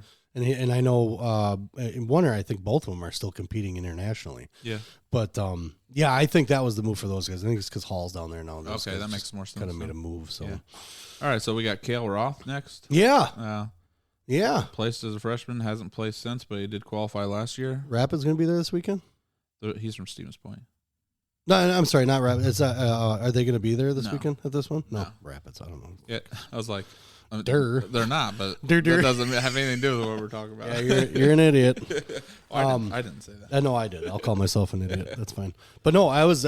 He's actually been kind of on the list by Liam quite a bit. It'd be nice to actually see some of these dudes. Yeah, I know. We haven't got to really wrestle any of them. None of them. Yeah. None of them. Yeah. So. Because then they all went to 152. Yeah. Because that's what I asked. I asked Stoffel specifically, hey, sorry about the Thursday night duel. Liam was sick, kind of thing. He was genuinely sick. And I said he was really looking forward to trying to, compete against. And he's like, well, it'll be the last time you'll be able to see him at 60. I was like, what? He's like, yeah, I think he's going to drop him. I'm like, oh, man. Yeah, you want at least one guy, one guy from the weight class that's, besides going to state or something and having to meet these guys. But that makes our sectional pretty tough to get out of, too, now for 52. Because you're gonna have either a returning third, or sixth place, or not make it out. So you're saying the run to state's not all that easy? Not at 52 for sure. Interesting. Yeah, that's weird. Yeah, because Carter Lovey is the odd man out right now, and he's a returning sixth placer. Yeah, it's crazy. You're actually the way you have it ranked right now at 52 is probably the way to lay out. Yeah, as long as it gets seated correctly, Correct. Yeah. I had a really hard time with Stoffel and Skag, and obviously not Otis because Otis, whatever. Skog. Yeah. Skag, Skogs, Skoog. We care here. Yeah. We care about names. Yeah, I'm never going to get it right. I'll say it 5 times different. So. So question, is that the proving grounds is the end of the year for you guys when it comes to doing rankings? Is that the proving grounds to see who placed what at state? Is that where you see? I was, what we did was working. What do you mean? For rankings. Oh. How do you put the proof in the pudding? I always stop mine. Like the WI wrestling people, they would do it at every step of the way. So after regionals, they do a new one. After sectionals, they do a new one of the final 16. Yeah. I'm like, that's not rankings. That's who made it. Like, yeah. That's not rankings. There's a lot of times where but that's what I'm saying. Top 5 guy doesn't make it to state. So, right. It's not really a proving ground because, that guy, I leave him there. Even if he doesn't make it. Like, okay. I'm not updating my shit. Oh. Yeah, this is what I thought. I don't care. If I want to sit there and see who's going to make it through and make my best 16 that can make it through, then it'd be a lot different. What I'm saying is if whatever the end result is at the end of state, right? Yeah. You look at your rankings. All I'm saying is the amount of guys that placed at state, first through eighth, whatever it is. And then you just take your list and you look at it and you're like, see? Right. Now you guys can see what I'm doing. Oh, yeah. Makes sense. That's what I'm talking about, proving grounds. It's that way you can put your results next to theirs and what the actual results were, and that way you can say, look. I couldn't do that against WI Wrestling because they messed with theirs. It wasn't fair. They got to keep messing with theirs. So, I'd have a guy that was ranked 4th that had the top 2 in his, like last year I had Drew and Zicky 6th or 7th last year. Well, he had the 2nd and 3rd placers from state at his sectional, so he couldn't make it through. Do I think he's the 6th or 7th best guy in the state? Yeah, but he didn't get the chance to prove it, Yeah. And I'm not saying you update or change. I'm saying you that way, right? I mean, just doing it the way you do it, not even change. That way, at the end of the year, you can look at your list that's at the end and be like, see? Yeah, for sure. It makes sense, right? But I was just saying I couldn't do it with theirs because obviously if they're going to continue to redo it, then they're going to be more right because they have all the 16 guys and they can pick where. I mean, you could see the bracket. Yeah. Well, because their end of year rankings would be more like, all right, what could the top 6 look like out of this field of wrestlers as opposed to in the entire state? Just the entire state, right? Correct. I think on a large scale, you're correct, Brad, and that's the best play. If we're making predictions or whatnot on our end, then that's the best place. All right, that's where we really put our money where our mouth is. Correct, but it's predictions based off of the information, like you say, that you guys use to put them wherever they are. And you said, like you said, we're not updating it every day. Yeah. But then we'll go whatever the February 24th when everything's all done or whatever. See the state results. Right. Here's the dudes. Yeah. Ta-da! It works, kind of thing. That's to me, that's where I would want it to be. Right. Not changing every single thing every single day. This is where my results put everybody, and this is where state wound up. Right. Ta-da! Suck it, kind of thing. Yeah. Well, and I would say too, looking back and reflecting on stuff as well. Mm-hmm. It's you got to look at it with a gray area, whether you're doing rankings or predictions, because I think. My best example from last year is picking Cash Stewart to beat Cole Marco. Yeah. It ended up being a 5-4 match. People would just look at the results and say, oh, Cash Stewart lost. You're dumb for making that pick. For me, it's I picked a guy who lost by 1. Right.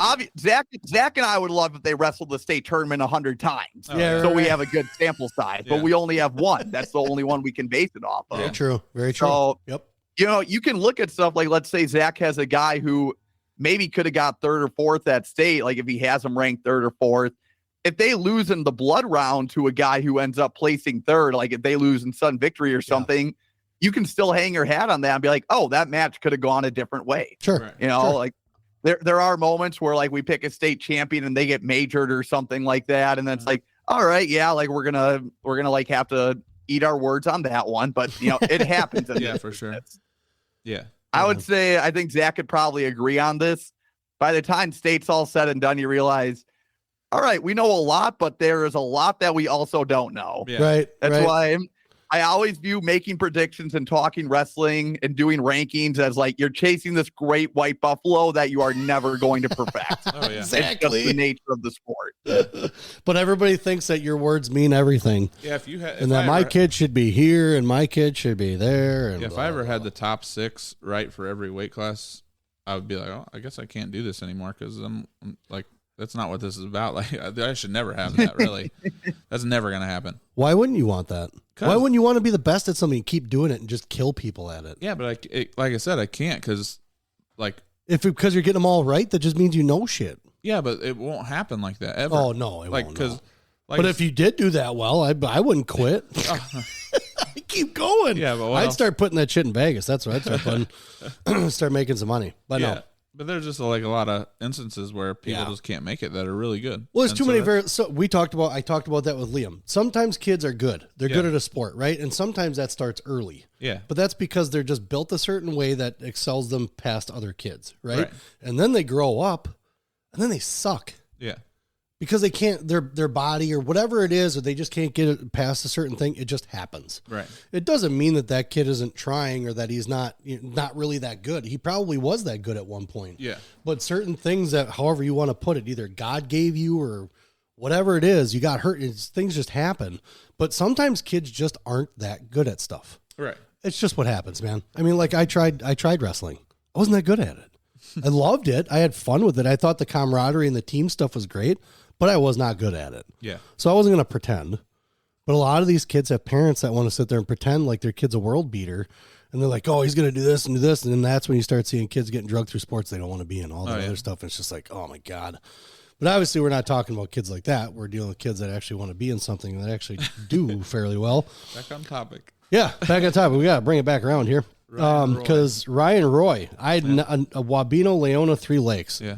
You would never hear about this fucking kid. Right. Yeah, he's a... Wabeno's going to be one of the smallest towns I know of that's up towards where my grandparents are from. Yeah, so it's not surprising that there's 3 schools on one team. Yeah. So, again, I understand why we don't have whole state tournaments. Yeah, for sure. But he's 3-time placer. Yeah, he's beating some good guys this year too. He's doing good. Yeah. What does that schedule look like? I'm going to ask you, Teague, because you know a lot of the smaller teams. What is that? Wabeno, Leona.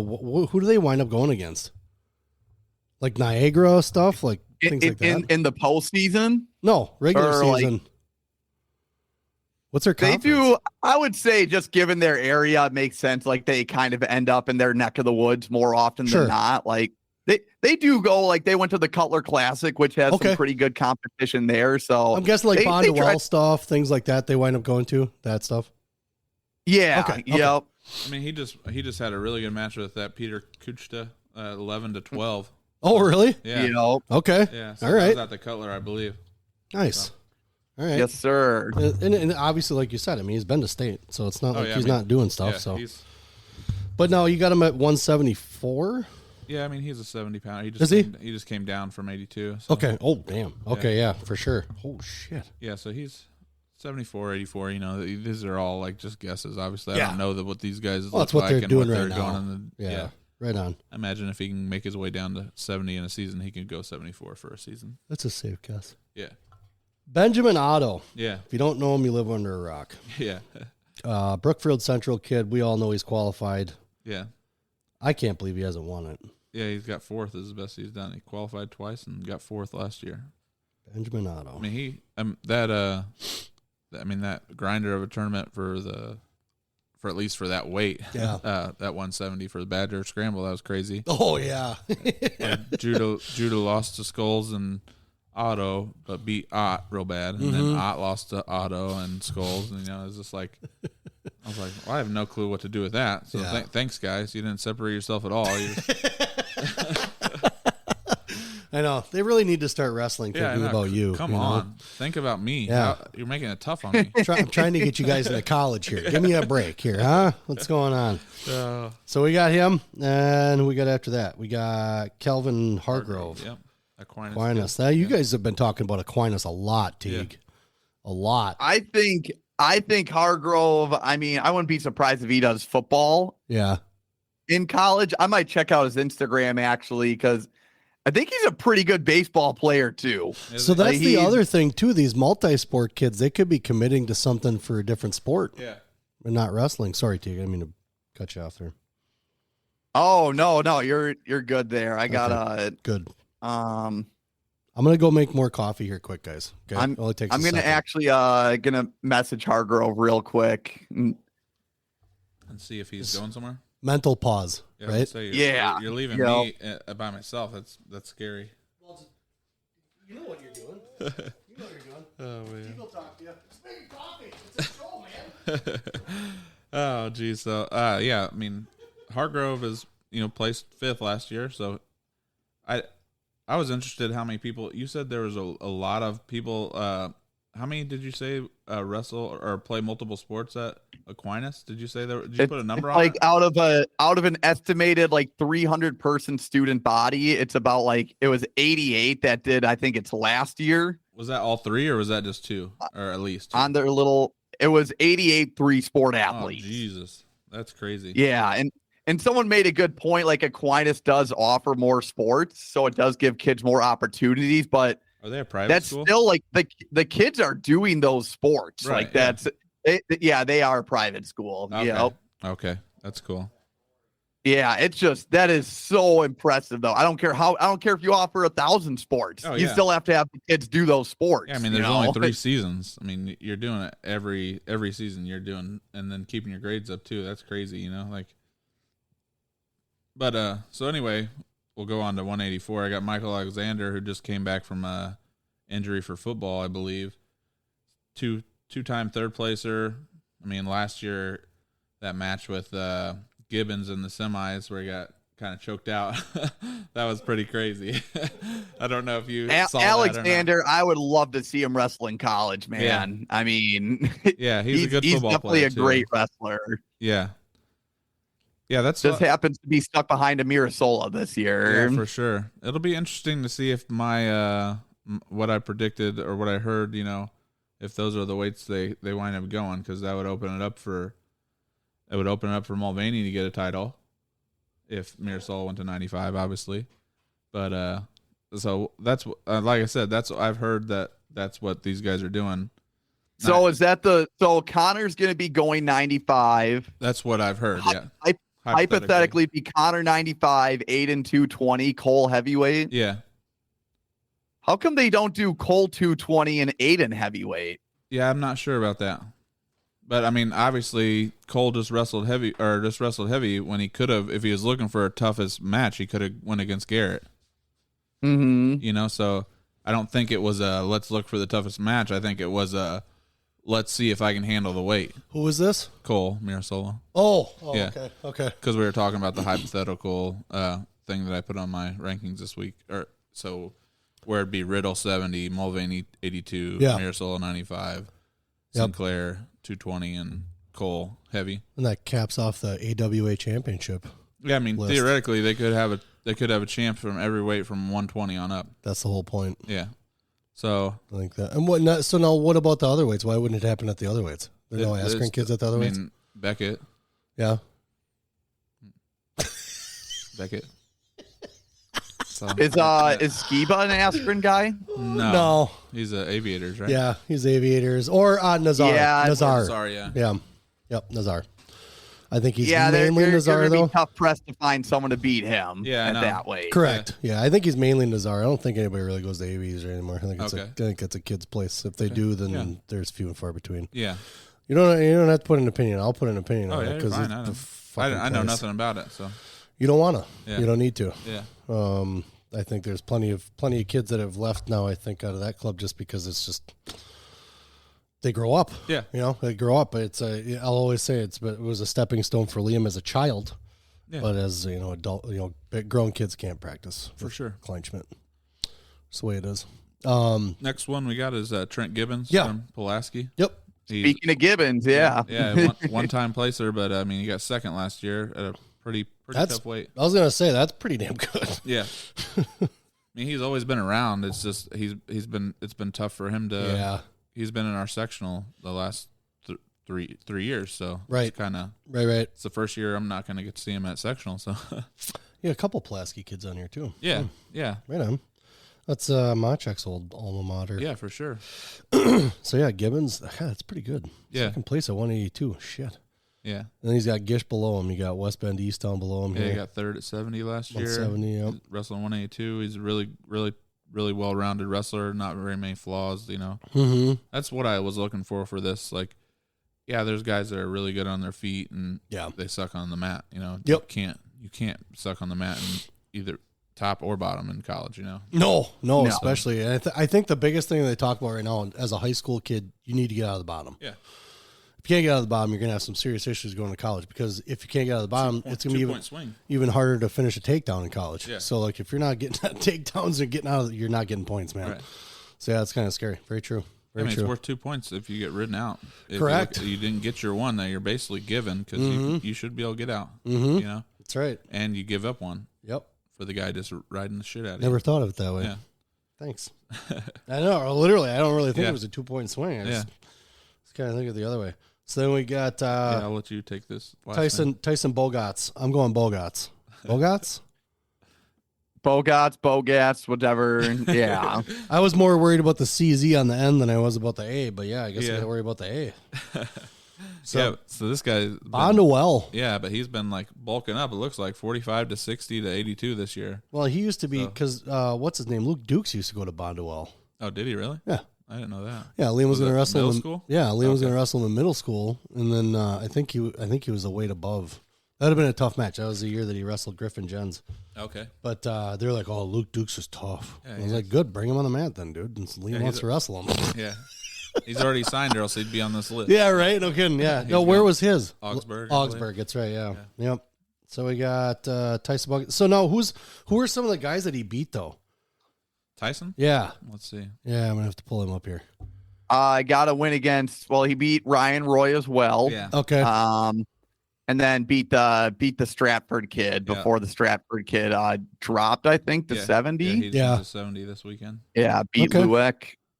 He's been doing all right though too. I mean, just looking at some of the events he's been at, he's done all right. Well, because was he runner up it on the water, or did he place on the backside? Because I saw he lost to Mirasola. Yeah, I'm not sure. It looks like he was runner up because I don't see any other losses that would have come at that. Or maybe Gas. Was Gas out on the water? He just lost to Mirasola. He beat Gastet on the water. Yeah, so he probably got third then. But then he lost to Gastet at the Nina Invite. Huh? Yeah. I don't have that on my. I have him at 32-1. Eli Gast beat him in the first place match at the Nina Invite. Was it? It was medical forfeit. That's why. Yeah. Yeah. Well, that's unfortunate. Yeah. Let me do a little recon on that. Hold a second. Yeah. He beat Max Matthias 10-2. Yeah. That's no joke, dude. Right. Yeah. That's that Max Matthias is good. Wow. Yeah, so Bogetz, he lost to Mirasola in the semis. Then Correct. wrestled his way back to third. Okay. Yeah. Wow. Yeah, I was gonna say I didn't know if Eli Gas would have been at a different tournament because I wouldn't think of another tournament they were at. So yeah, that makes sense. He won the Fred Lurkey, Carter Lueck, Connor Kelberg. Huh. Yeah, interesting. He's had some good wins. Dude, but as soon as I saw Max Matthias, I was like, damn. Yeah. Okay. Majored him too. Yeah, that's one of the funny things, like having the social media thing with it. Like when I was doing preseason rankings, I don't know if he was still dating this girl, but he was dating one of the girls that were at like the number one. Yeah, and he wasn't a number one, so everybody was giving him a bunch of crap. Like, dude, your girlfriend's better at wrestling than you. So like they. Oh yeah, Maddie Sokolsky. Yeah. So it was so funny, like. But to watch these kids rib each other with my information is funny. You know? That's funny. That's good. That's funny. Your girlfriend's probably beats you up. Stuff like that is great. He actually beat that Ryan Roy too. Yeah. 6-3. It was a pretty close match. Yeah, for sure. So that's cool. Like he could be a diamond in the rough for somebody for sure. I guarantee people. I mean, he's placed 6 twice. So yeah. Somebody get that kid to Platteville. There you go. I think apparently Platteville will be on the rise if they can get Platteville all and these Parkside, guys. man. Yeah. Platteville and Parkside. It's going to be the biggest dual event of the year. We're putting it together. Oh man. So he's good. That's good. Good. It's good to see some of these bigger guys too, because I mean, a lot of times you hear about like the 30s or the 20s stuff like that, but I mean, some of these guys are doing really good. Yeah. And so then Grant Cook from Amory.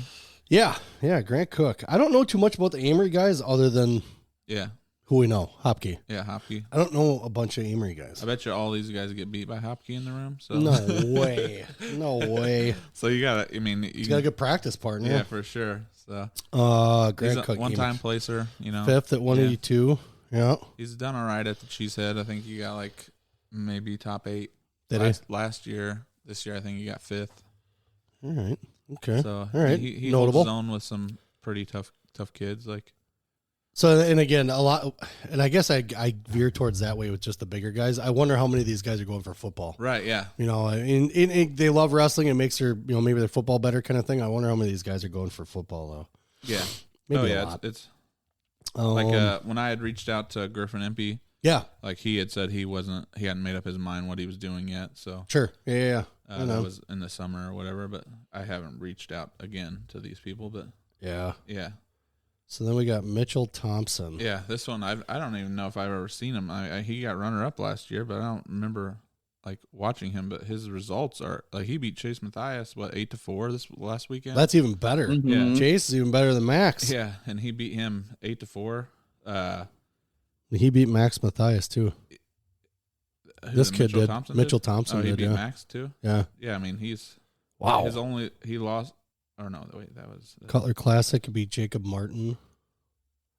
Yeah, so like This kid, I don't know if this kid is wrestling, but if he's not, the college coaches need to be on him. Yeah, that's what I was going to say. This kid's doing really good. Yeah. Mitch is like the perfect example of showing how there's levels in wrestling because he's so much better than so many wrestlers. And then, like, you see, he like loses to Sam Schwab of Random Lake like 3 or 4 times last year, loses to Mirasola. Like, he's a great dude. And then there's just guys that kind of like hand it to him. Oh, like, yeah. No, I'm with Zach where like he needs to be wrestling on a college mat. Yeah, for sure. Because so I'm going all the way back to 2010. Yeah. So like looking at him as a kid, it was like this.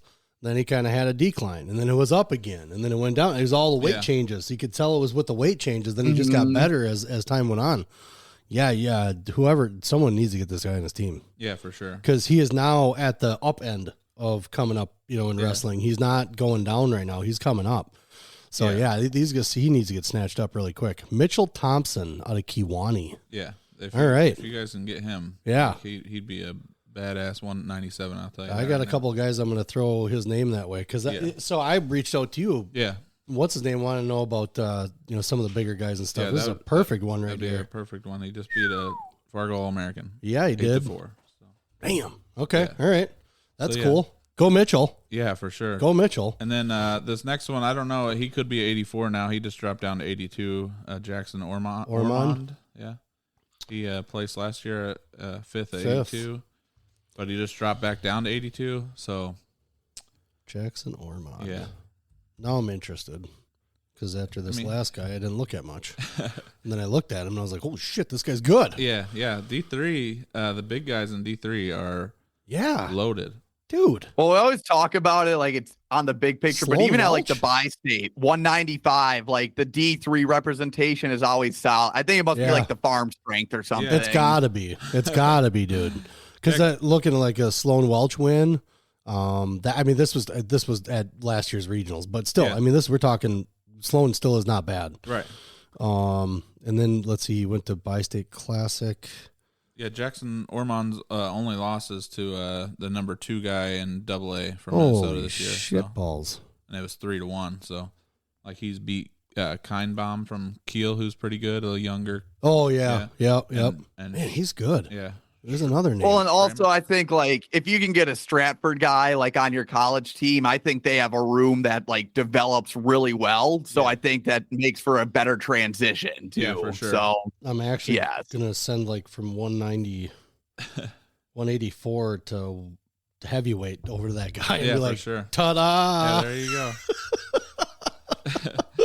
And then the last one for the 197 pounders is Ryan McCartney, who's also a D3 guy. He's a 2-time placer, 6th in 2001 or 21 and 22. So both at 95. So he's pretty much done growing, I would think, right? He's been 95 for the last 3 years. So Lancaster. Yeah. So yeah, he's 26-6 on the season, but he's his losses aren't bad, No. He's made some significant weight jumps though too.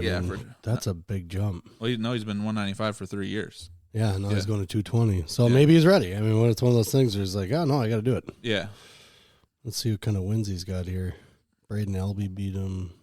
Yeah, like I said, he doesn't have too many awesome wins, but his losses aren't blowouts. So right. Yeah. No, I get it.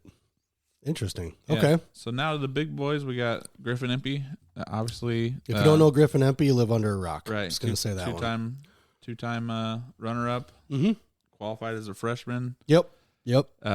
Like if that move happens, it'd be just like a replay of last year. Well, not even a replay because I mean that River Falls kid isn't what Mirasola is, obviously. Right, correct. But if that move happens, that would be crazy for if Griffin Impey is a 3-time runner-up. That'd be. It's very odd watching Mirasola wrestle Riddle. Yeah, that's very odd. Yeah, but then watching Scholes wrestle Riddle so I guess I don't understand the speeds. Yeah, like how guys work. So watching Millard at the Christmas tournament, it seemed like he evolved with his opponents. Yeah, his speed and his depth and strength, whatever he was doing, kind of evolved with the matches he was going into. With someone like this, like you don't always see it right away, or like you don't always see like the explosiveness that someone's talking about. Like, I don't know, Ben said that Scholes Millard match was like out of this world. It was good. Yeah. But I didn't see it, like I'm not looking for dudes to be throwing guys, all that other stuff. I'm looking for guys that are like scoring in crazy position. Now the scrambling was great, but I expect that from those two. Yeah. Like they're good at it. They're in that room. They're in that type of wrestling, but it's kind of hard to watch or like kind of take a word of something that's like, oh, wow, that was an awesome match. It was like, not really. I mean, it was a good match. Yeah. It was a tight match. It was like, as far as that goes, but there wasn't any like amazing moves pulled out. They're just two really good wrestlers, right. Battling it out. But at the same point though, too, with guys like this, especially like Griffin Empey and all those guys, it's like you almost know what's going to happen. Yeah. Like I knew Scholes was going to beat Millard. Right. I don't know if people thought that it was just going to be like, oh, Millard's got it. No. So you see a lot of these kids that are committed already. Yeah. That are then now taking losses, and not bad losses. They're not like losing easily to guys or anything like that, but they're taking the losses where you start to wonder, like, what weight is a college coach putting on once a kid's committed to you? What weight are they putting on these losses that these kids do have? Yeah, I know. I don't know. Because a lot of them, you'll see that they're not going to go do the bigger tournaments because they're committed. Right. That I don't need to go do the Fargo because I'm going here. I don't need to go do this one because I'm going here. Some coaches may expect it because, hey, this is what we want our guys doing. Right. But some of them aren't even putting that much weight on the end of the season. Yeah. Because they're fucking done. Yeah. So I guess I wonder where their brains are when it comes to, like guys like that, whatever they're doing towards the end of the season, say they haven't committed and maybe they're going to go to football. But it's kind of interesting to see how these guys kind of act towards the end of a season. Mm-hmm. Yeah, they want the state championship. So I'm not even going to think about that, but I'm just thinking about regular matches going down the road. We just talked about not putting a ton of weight on certain things because it's the end of the year. But you see a lot of these guys maybe taking a loss that they shouldn't have, kind of thing. Like maybe it's just because they're not concerned about it. Yeah. Does that take away from things? Do you think that takes away like a whole ducking thing? Guys aren't wrestling their matches. Go ahead, Teague. I would say in terms of college coaches, like specifically like with Millard, there will not be a lot of weight put on the Scholes loss. Sure. Yeah. I mean, Scholes is going to Illinois. You could almost argue he's the best, like at his weight class, regardless of it. Not argue. I mean, I would confidently say that. And yeah, even pound for pound, one of the best guys in the state too. Yep. Correct. Well, correct. If Millard loses to someone else, then I'd be concerned about the headspace. Yeah. But right. I mean, with Scholes, like that's just a tough match. That's a tough get. Totally. And again, not take away from that. It's still a good match. But I think sometimes people put it out there like it's look at this. This is great. He closed the gap. Maybe to him. He closed the gap on him too. So it was 9-3. Sure. 6-4. Yep. I mean, maybe I'm not saying this is what it is, but maybe I watched the match. Yeah. He definitely didn't wrestle the way I'm used to seeing Charlie go. Sure. But that could be because of Scholes' defense, Mm-hmm. So it's hard for me to say. I don't see him wrestle unless a lot. you're in their head, yeah. I like that, I don't see him wrestle a lot. So it's an interesting angle. It's kind of like because you do hear about it. You do hear about the kids that are like, I'm committed. I don't need to do this. It's same thing with national rankings. Like they get on national rankings and they just don't even put it up on the line, Yeah. Okay, I got here. I'm not going to go anything. Let's just stay I'll here. Just stay here and beat these local guys and stay here. And hang out. Yeah. I'm just going to hang out for a while at this number. But so that's not true though. Can't they drop, like if they aren't wrestling tougher guys, can't they drop in rankings? Based on what? Who they're beating. They not beating. They can only beat what's put in front of them. There's got to be something to put in the way of that because that's kind of crazy to be able to get to a ranked place. You had to beat ranked guys. Then you just stop wrestling ranked wrestlers. Then you drop. Yeah. Then you drop. That's not the way they do it. Tough. Yeah. I mean, I'll start my own. Yeah. Start watching guys who are ranked and then they don't wrestle. National rankings are crazy. Then I would be hurting my kid. Yeah. I mean, he's wrestled ranked guys in the nation, but he hasn't wrestled a ranked dude in the state yet. It's kind of getting fucking annoying. Yeah. But whatever. It is what it is. That's just like I said, I think out loud a lot. But oh, yeah, you're fine, man. So who we got next? Isaac Bunker? Who has beat Griffin Empey. So. Quesero Gigante, baby. The giant cheesemaker. Oh, man. Awesome. Oh, in all my years of in all my years of making nicknames, I have never felt more successful than when I made that one. That's awesome. So you watched that match, right? The Bunker Empey match or the Bunker Empey match? What was it was great. I think I forgot who had the double over. I think Bunker had the double overs on Empey and just went for it. Yeah, no, he straight up doubted it. Yes. That's been big talk. He landed it, and Steve and I were going crazy. And I mean, it was like the perfect spot for him to do it. Like that was like, I think if they go a full 6 minutes, maybe you give the edge to MP. Yeah. Right. But I mean, Bunker, he made the most of his moment. Yeah, it was awesome. Yeah, Yep. that's awesome. He did dow it. That's for sure. Yeah. And then, I mean, he's only a one-time qualifier, but he does have that win over MP. It's got to get him on somebody's radar, I would think. Something. Right? You know, like, so, yeah. Wait, with Bunker real quick. Yep. Will not be wrestling in college because he is he's playing football at a little program called Navy, if you guys have heard of it. Okay. Yeah. Well, they have one of the best wrestling coaches in the country there. Yeah, Colot. Kerry Colot. Yeah. You can't go wrong. Yeah. Double it up. He'll wrestle. Double it up. I'll message Colot and be like, "You got this kid coming here. You need to go grab him." So I didn't check that out. Thanks for bringing that to my attention. So his is football. His commitment's football. Okay, makes sense. He's a big dude. It makes sense. They could have ran every play behind him. I got to call the state championship game that he played, and is this a beast? They could have ran every single play behind him. You could know what's coming, and it wouldn't matter. Yeah, because he wrestled. It's all because he wrestled. Oh yeah, that's fine. Fickle will tell you that too. So it's all because he wrestled. Yeah. All right. So Jackson Isaac Bunker Mankowski? beat him. Yeah, Jackson Mankowski. I've heard that name before, but I don't know that I've seen him wrestle. He was a state champ last year. Was he? 220. I guess I didn't watch that, man. Well, we kind of walked out. He towards probably has the best track profile picture there is. I think like he's like a little. Isn't that a little kid. fat kid with the curly hair or something like that? Yeah, I saw that one. I saw that one. I was like, that's not even him. Yeah, but that probably picture's is. hilarious. It probably is him though. You think so? Yeah, he's a little blonde-headed kid. He's got like a Ronald McDonald wig on or something. That's hilarious. Yeah. I'm fine. I'm going to look at this right now. It's hilarious. Well done, Jackson. Yeah. Well done. So yeah, high five. He's a 220 state champ last year, moving up to the big boys, and he's had a lot of. I don't see any faults matches. in his record from the past year. Well, he has had a lot of matches with the big guys already. I think he's lost to MP once, and then took an injury default over him. Wow. He lost to Hopkey. Yeah, he lost to Hopkey. He beat Will Heeger. He's beat the third or fourth ranked guy a bunch this year, Nolan Viles, whatever. Oh yeah, yep. I see his name's on the list too. Yeah, he's another good guy. He's a returning placer as well. Interesting. So we have like the all nickname team right here with Bunker. Steve calls Mankowski the man child. Gave Bill's the freight train nickname.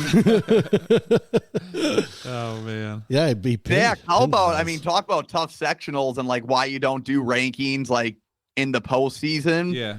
2, 3, and 4 in your rankings all in the same sectional. I mean, oh yeah.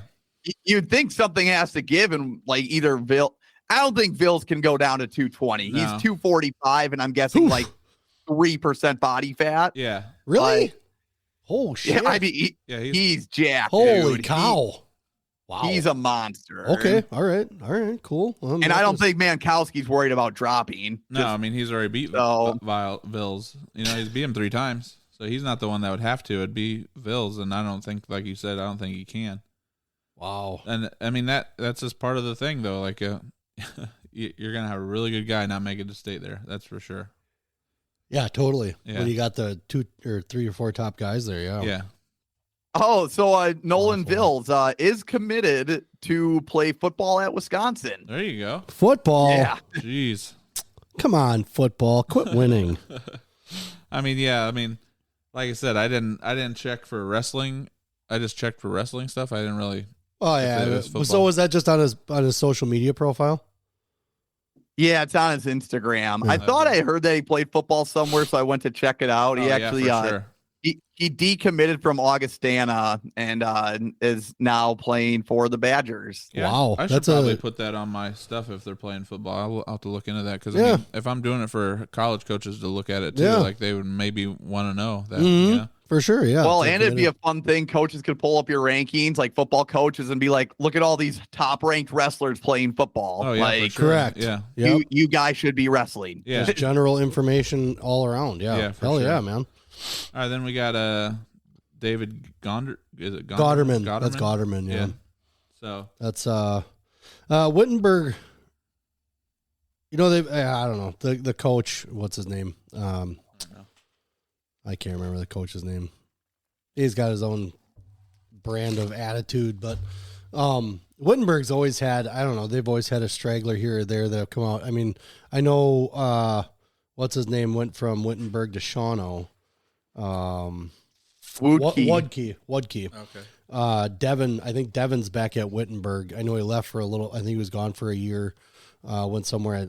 I can't remember if then he went back and now his brother's done. His brother was always, Greco. I think they both actually practiced MMA for a little bit, which I didn't quite get that, but Wittenberg's always had like one or two kids that come out that are pretty good. And usually 9 chances out of 10, it's usually the bigger guys. Yeah. That I've noticed. I think as far as the Wudkeys, those guys were both smaller, but as the seasons went on, I think they just kind of went around and did their own thing. But yeah, for sure. Gotterman's always been kind of posted out there as far as doing something good. As far as the competitions he's been in, I've always seen his name out there as far as doing fairly well. It's 4th at 220. Yeah.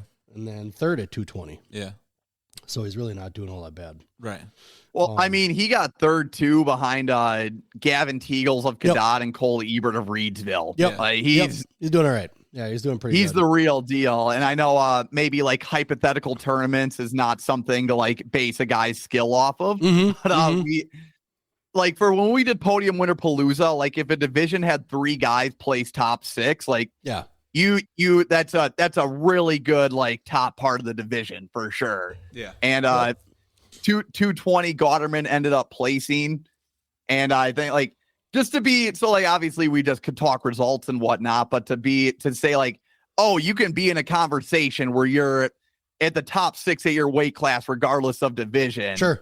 Yeah. Like that's crazy. Yep. Like he's pretty awesome. Good. I would want to put him at a lock for like winning a state title this year, but Sloan Welch from Auburndale might have something to say about that. Yeah, Correct. That's I see you trying to do a little transition there to the last guy on the list. We got Isaac Pierce left though. Yeah, Isaac Pierce. Yeah, David Gotterman. I think being football though. You think so? I'm guessing that's going to be a football one I too. think most of these guys are. Most. Yeah, it's that's a bummer.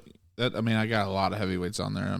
You do have a large heavyweight list. That could be a football commitment. Yeah. So, but then what's that? Gotterman is playing football. Is he at Duluth? Oh, geez. See? God damn it, Zach. I'm so horrible. Do some research here.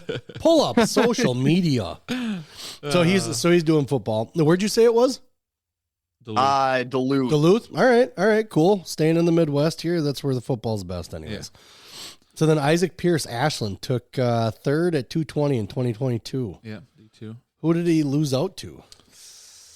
Interesting. I think he lost to Coy in the semi. Either lost to Coy in the semis or that Lodi kid in the semis. Oh, really? That's a bummer. So that's a potential winner right there. Oh, Coy's still in that weight. He'll beat Coy. Or is he a heavyweight? It's heavyweight. Oh, he's heavyweight. 285. Yeah, that's what you have them under. No, this anyways. is like what weight they would be for college. Correct. Yeah, so correct. 220s. A lot of them aren't going 97. He'll beat Coy. I'm putting him down for beating Coy. Isaac Pierce beats Coy Hopke in the championships. You're putting that on, Mark. Put it let's on I'm gonna tattoo that on my calf. How about that? I'll tattoo it on my calf. Okay. I'll take that action. You'll take that action. If he wins, I'll tattoo it on my calf. Oh, okay. I thought you were saying I'm making the prediction. If he wins, I'll tattoo it on my calf. Oh, okay. So challenge to you, Mr. Isaac Pierce. Real quick. I just want to update the folks because I thought I read something. We got a message. Isaac Pierce did break his arm. Oh, geez. So we will not be seeing him in the postseason. I don't know if he can make a miraculous recovery in a month. But, I think he could still beat Coy Hopke with one arm. There you go. That's what I'm saying. Yeah. I'll set it up. Okay. I'll put a match together just in the backyard here. And then there was another didn't the Neilsville kid break his ankle?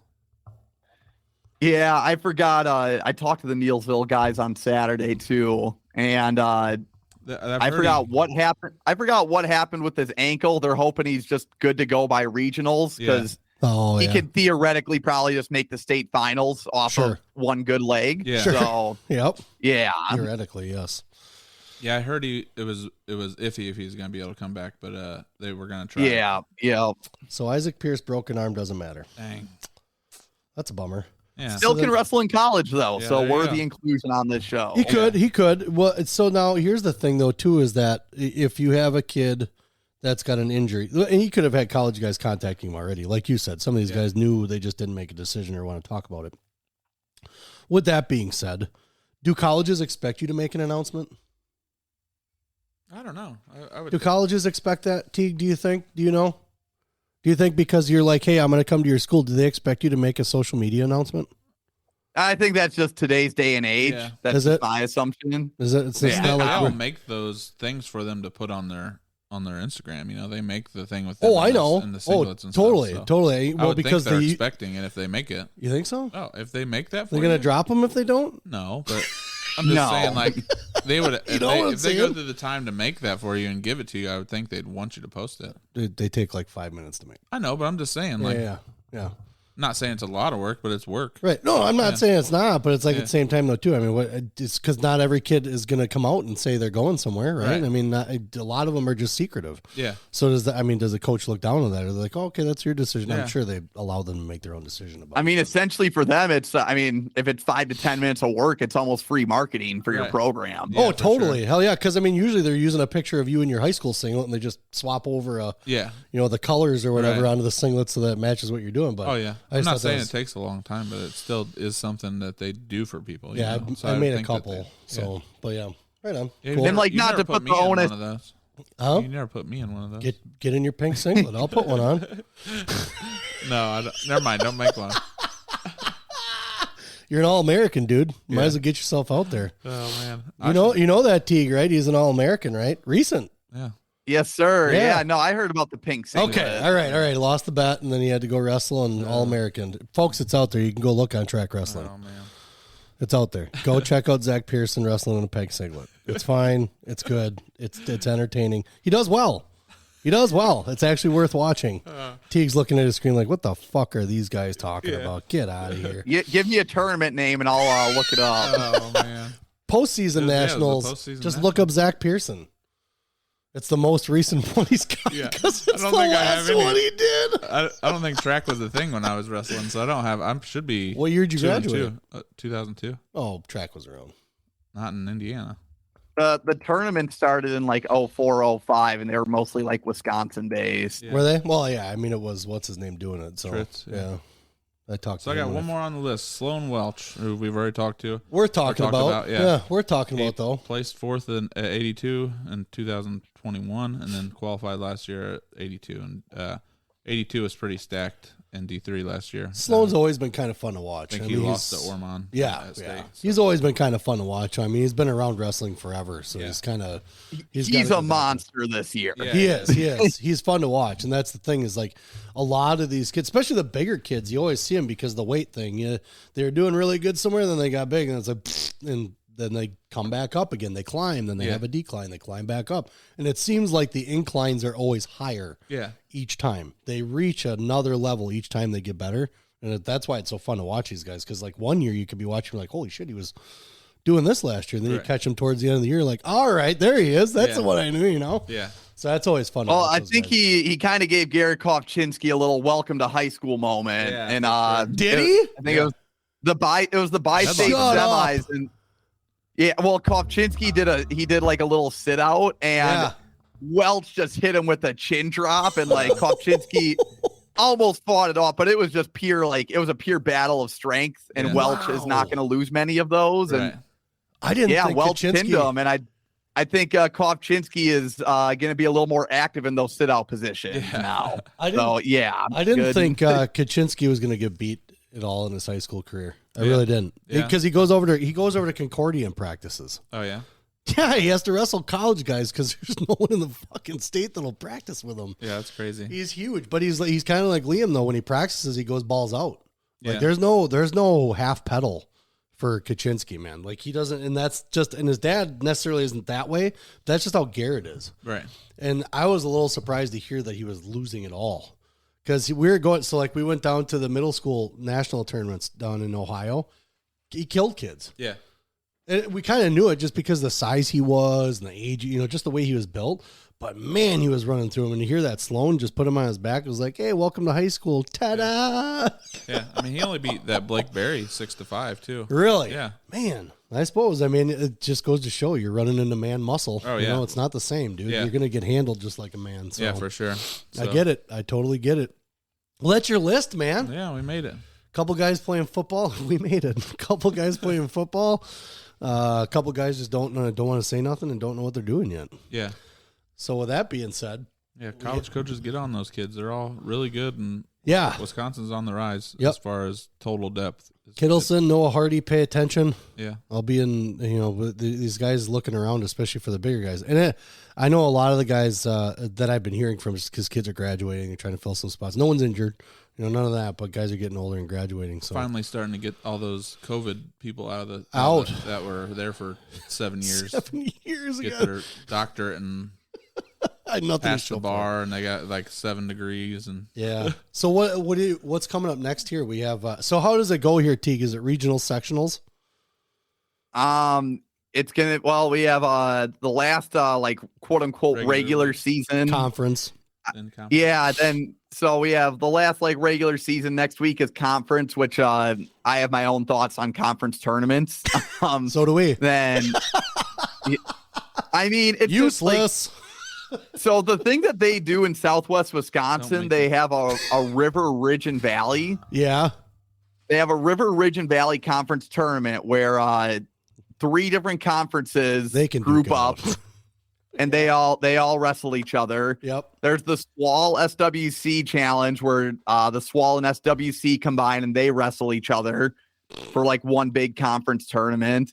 But otherwise, if you're just wrestling your own conference, you're basically wrestling regionals the next week. All over again. You might as well, what you guys are in the FBA. Yeah. Why not combine with the FRCC for a tournament or something? I don't know. It's kind of weird. So it's because I always thought that the FBA had something tied to it. Yeah. When you do it, you win it, whatever. I mean, I know there's a little trophy, whatever it is. But it doesn't help you in rank. It doesn't help you anywhere along the line when it comes to team or anything like that. And so I didn't know that until 2 years ago. I was not aware. I thought this all mattered. Yeah. Then someone was like, "Oh, there's not. This doesn't really mean anything." I'm like, "What do you mean it doesn't mean anything? They're winning shit, right? They're like, yeah, but it doesn't matter." Yeah, but even if you go 7 or 8-0 in duels, right? Mm-hmm, and then so that's worth so many points. So theoretically, as long as Nina doesn't win it, or whoever's in second, it'd be Hortonville probably. Yeah. Yep. As long as Hortonville doesn't win it, and we don't get as low as third, we're still conference champs. Right. So it's so I'm like, okay, so we can suck and they can do all right. And we still win? Okay. So now are there points tied to those matches though? The FVA conference? Yeah. Oh, there are points still tied to it. Yeah, but not for the postseason. Okay. Yeah. So that means nothing in the postseason. Yeah, I'm a big proponent. I know everyone has their end all be all solution for the postseason, but if teams don't want to wrestle on Tuesday for a team sectional, because I think that is a big drawback for a lot of teams and maybe why they don't go all out. Sure. Maybe I've always been down for takeaway conference tournament weekend. Yep. And in whatever order possible, you can do regionals, but then you have a whole team sectional just on one weekend. Sure. Yeah. And because if there's people that even argue now, we still don't think we get a fair crack wrestling in a dual format. If every team's in a dual format, you can't argue that anymore. Not anymore. So, not anymore. That's right. Yep. So I would love to tell those, okay, are you willing to give up your conference tournament for? Yeah, I am. Yeah. Yes, for please. wrestling. I would love to see a full team tournament on one Saturday. Oh, hell yeah. I agree. I totally agree. I just think because like you said, we wind up wrestling the same people 4 weekends in a row. It gets kind of old, it's pointless. Maybe give them a week off to just practice and rest, do something like that or just something because it just seems like it's a waste of time. Yeah. Now, where is that this year? Where's the FEA conference one? FEA is at Nina. It's at Nina? Yeah. Oh, good for them. Yeah. So that's the last wrestling event in that. Oh, yeah. What's his name? Yeah. I was like, cool. That's great for them. Whatever. It's fine. Whatever. It's Kyle. Yeah. So I was like, I forget what I was gonna say now.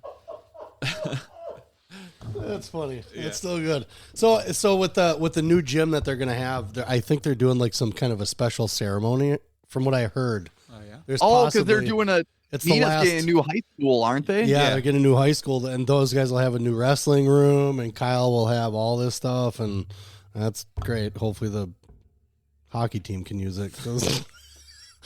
I'm a firm believer that it's just not a wrestling town. I probably got some dirty looks. We had the duel against them, but it's like it's not a wrestling town. Sorry, just because you have two guys come through here doesn't mean you're going to be creating some type of brand. It's like. So I know the Cowlings came through, stuff like it's awesome that I'm actually I told Kyle, I was like, I'm voting for a new high school. I'm all for a new high school because Liam went to the middle schools. Mm-hmm. They're falling apart. Yeah. Kids were doing a concert in the auditorium. The ceiling tiles, the old type ceiling tiles, are falling off the fucking ceiling. So I was just like, it's time for a new high school. Like these guys, I think he even said it, where build a new high school, put all these middle schoolers into the high school. Then they have their one spot, because right now it's like 4 middle schools, and one of them is a 6th grade middle school. Oh, that's all it is. Then the other two are like 7th and 8th. Holy shit. He's been texting people. Look at this. There is all Division Wisconsin rankings on Flow Wrestling. Yeah. Yeah, I knew that. True. Was like they just did them like on the 13th or something.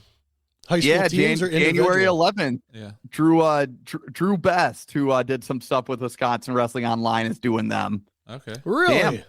I like Drew. Drew's a good guy. Yeah. Interesting. That's just like that's kind of a big thing. I would say like now there's Wisconsin Wrestling's on Flow. Well, they did it last year as well. Did they? Yeah. I didn't know they did it last year. I just saw it this year. That's because right. I sent it to Liam. They sent it through Tom McGarvey or whatever. Like he was by Tom McGarvey on the thing. We got Liam number 7. That's hilarious. Yeah. Yeah, so but like the thing I was gonna say, I finally remembered, like the team state thing, like on that Tuesday, like in Indiana, that's how we lost our team state, because we'd have people just not weigh in. Their whole team, they just send their JV because they knew they were gonna get beat. Oh, really? Yeah, so instead of weighing in their starters for the Tuesday, JV guys. Well, ours was on a Wednesday, so they'd send their JV guys so the people that were wrestling in regionals the next day didn't have to weigh in. Yeah, so wow. Yeah, so it was there's all kinds of workarounds, huh? Yeah, that's sweet. Yeah, but then that's how we lost it, because people were like, "Well, they're not taking it. Why should my kid have to make weight and this kid doesn't?" Yeah. So like, well, you don't have to. Yeah, you don't have to, but it's like, I mean, if you're on this team, you're going to. Like, sorry, but, like we never did that, but we were one of the top teams in the state, so we could send our JV and would have been fine, really. Right, right. Who's Owen Wasley? From St. Croix Central. Yeah, who is he? I've never even heard of him. He's a state place winner last year. He was? Yeah. His brother is at Minnesota right now too. Is he? Yeah. Interesting. Who is he? Who did he beat at state last year? I'm not sure. He was a 5th placer, I believe. My computer just went dead. I don't know what's going on. What? Sounds like you have a vested interest in these 160-pound rankings, Brad. Yeah, I'm just kind of looking at, like, I know who Tate is. I know the guys. I'm just actually looking at the guys. I don't even know who Owen Wasley is. I've never even heard of him. Yeah. So it's like, who the fuck is that? If we go commentary on rankings, I'd probably have Wasley a little bit lower. Yeah, and again, I just don't know. I don't know. I know Tristan. I know Tate. I know of Tate. Obviously, I know Braden and Charlie, but I just never heard of Owen before. So that's interesting. Is he ranked above him? Yeah, he's number 4. Liam's number 7. Tristan's above Liam. Tate's above Liam. Obviously, Zach and Charlie are above Liam, but you guys are doing Division 1. You're doing Division 1, 2, and 3. He's doing the whole state. So yeah, I do an all class right before state series. I'm not upset that Liam's 7. I just thought it was kind of funny that some of these guys I don't even know who this guy is. So yeah, but obviously they placed at state, so that puts him a little higher. Interesting. Yeah, that's kind of. I looked at these, but I didn't realize that they had been doing them.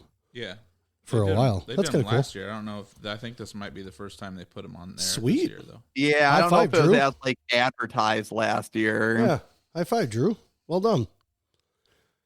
Oh, yeah. Oh, I didn't even read it. This could easily be one of the most talented weights at this set of rankings. The top two guys have been the Tier 1 points Division 1 commits, have been outstanding to start the season. Yes, Drew, I'm reading your stuff. Scholes is undefeated, and the season has given Millard his only 2 losses, including entertaining 6-4 battle at the Highlander and the vet. Oh, so this is pretty recent. I just said the 11th, though. How do you have that on the 11th? McGuanago, who knows? Elzewski is the current leader and wins out of this group with 42, securing 9-0 record since the last season's number 6. Tristan Stoll. Oh, they were just updated on the 25th. Yep, yep. Ashton Meese will be in the same regional in the postseason. Number 5 Tate Fleege will have the opportunity to join them at sectionals, making for a grueling top 3. Keep an eye out for number 7 Liam Crook, as he's a freshman with 0 losses against the state of Wisconsin. It's very true. Is there a result? Brad has 4 paragraphs typed out rankings at flowwrestling.tv already. since I brought up the news. Oh, man. No, that's pretty cool. I didn't realize these guys were doing. I mean, like yeah, no, that's. Well, you're not going to hear about it on WI Wrestle. No, so absolutely not, because they're their own flow. Yeah, they're their own flow. Well, you would think that you would hear it because I mean that's Ben's flow, right? It is Ben's flow. Yeah. So. We love you guys. Yeah. It's fun. It's fun. Yeah. I got the opportunity. I might be able to sit down with Rashka and do the finals in Pulaski. Yeah, that'll be cool. No, I sat up with you a little bit, Teague, and I probably wasn't the best like side host, but I'm sitting here trying to think of like how am I going to be able to keep flowing the whole time without cussing?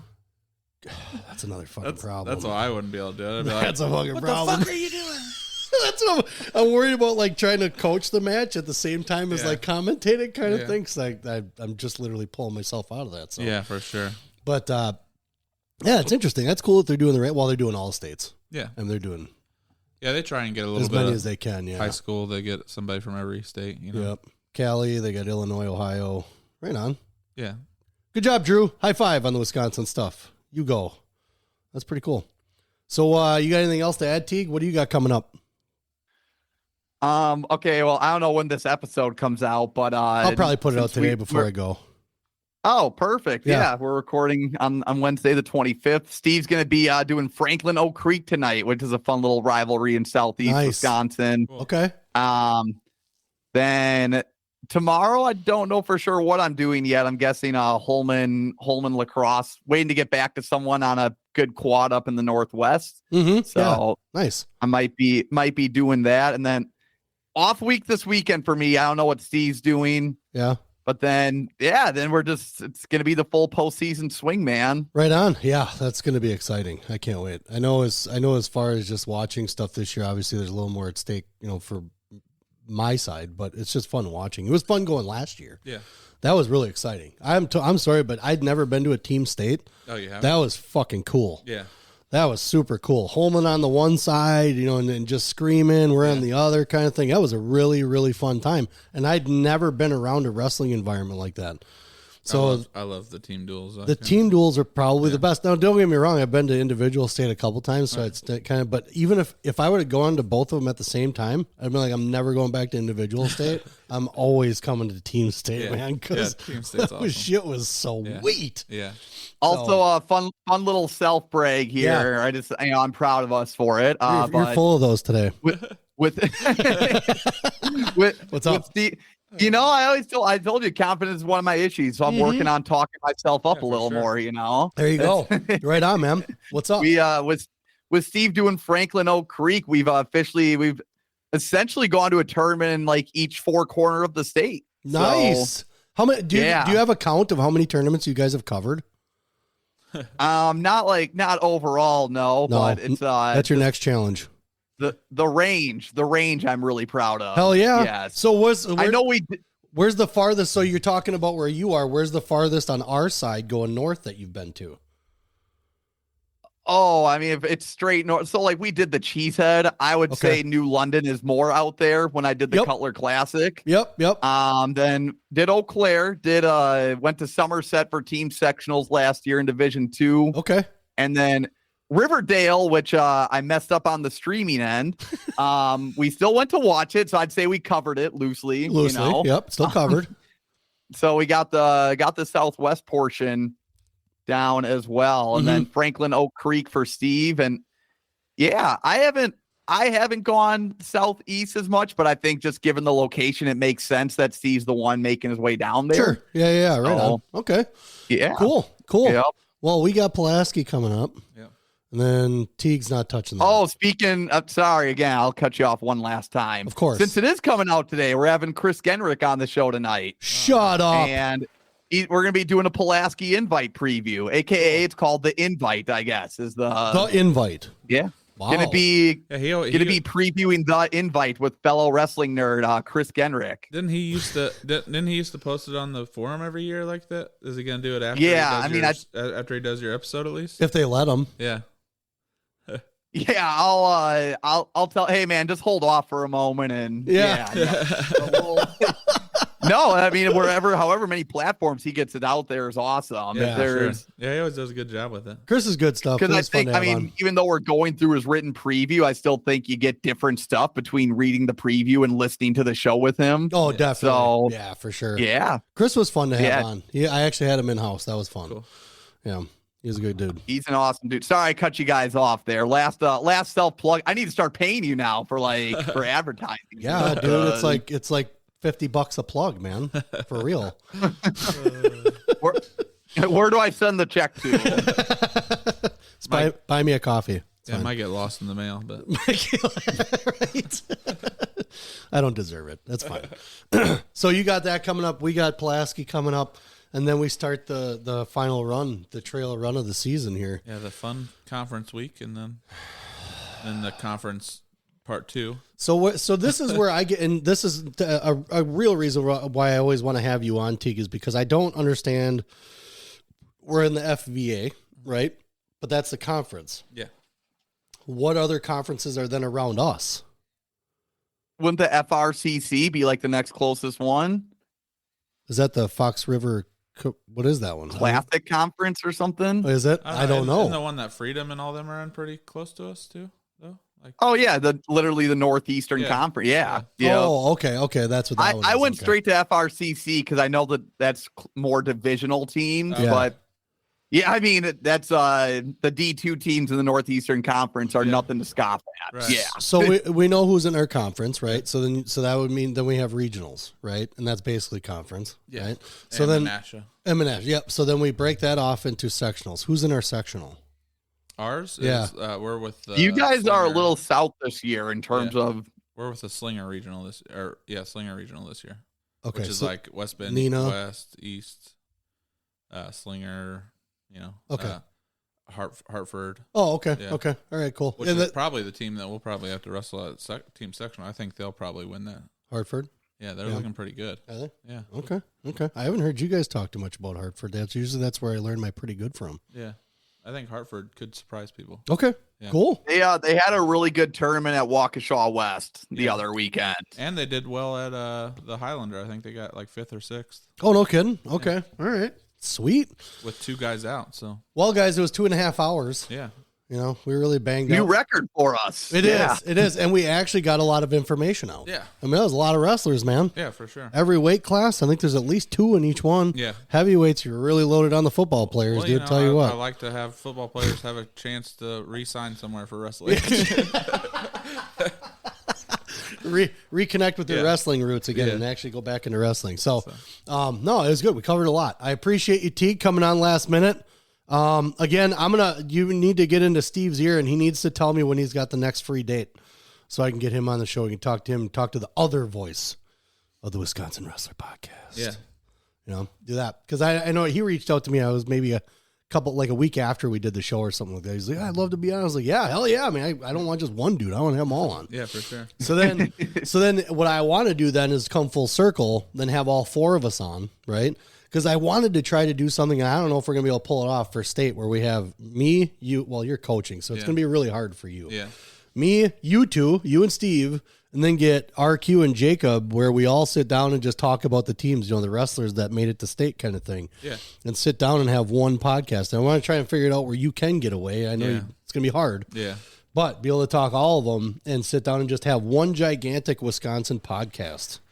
And I don't even need, we could just do it where it's 1 year and we come up with one big name for it, Wisconsin podcast. whatever it is. But then just all of us doing just state, and then we all break off and do our things. Yeah. You know, and then that way you can do your job. So, but I appreciate you jumping on last minute. Zach, thank you very much. Yep. I'm sure we'll probably get another 1,000 listeners out of this one. Because I tell you guys again, these are the big ones. Yeah. Everybody likes to listen to rankings. Everybody likes to listen. They want to listen to you talk about their kid, and then they want to bitch at you about talking about their kid. Well, you talked about him, but you didn't talk about him enough. Yeah. He actually did this. You guys didn't put that in there. I was like, well, we didn't really have time. So we did 2.5 hours. I don't know. Yeah, I don't know what more you want from us, a little jibber jaw in between. But so I will cap it off here. Maybe we talk a little bit off air and kind of discuss some things quick. Maybe. Yeah. It always adds on like another hour. But that has been another Rankings Speaking on the Vision Quest podcast. So thank you, everybody, for joining us on this beautiful January 25th, 2023. Thank you. Peace. All of our episodes are brought to you by Appleton Tattoo, located at 117 South Appleton Street in Appleton, Wisconsin, right off the main drag on College Avenue. You can't miss them. I've had some work done. I have a Celtic cross that covers my back that was done by Jason. We're not done yet. Jason Winans and crew, the artists that he have there, those guys are the best in the Fox Valley. They are definitely one to go to if it's something that you've just been kind of throwing around. They'll make you feel comfortable. It's a very clean environment. Very nice crew, and very willing to get done whatever you need done when you need it done. You can message them on Facebook. I know they're on Facebook. You can give them a call at 920-604-8289 and get in touch with Jason Winans and crew at Appleton Tattoo, located again in Appleton, Wisconsin at 117 South Appleton Street, right in Appleton. Very flexible hours, great crew, clean environment again. I would not send you anywhere else except for these guys. Appleton Tattoo.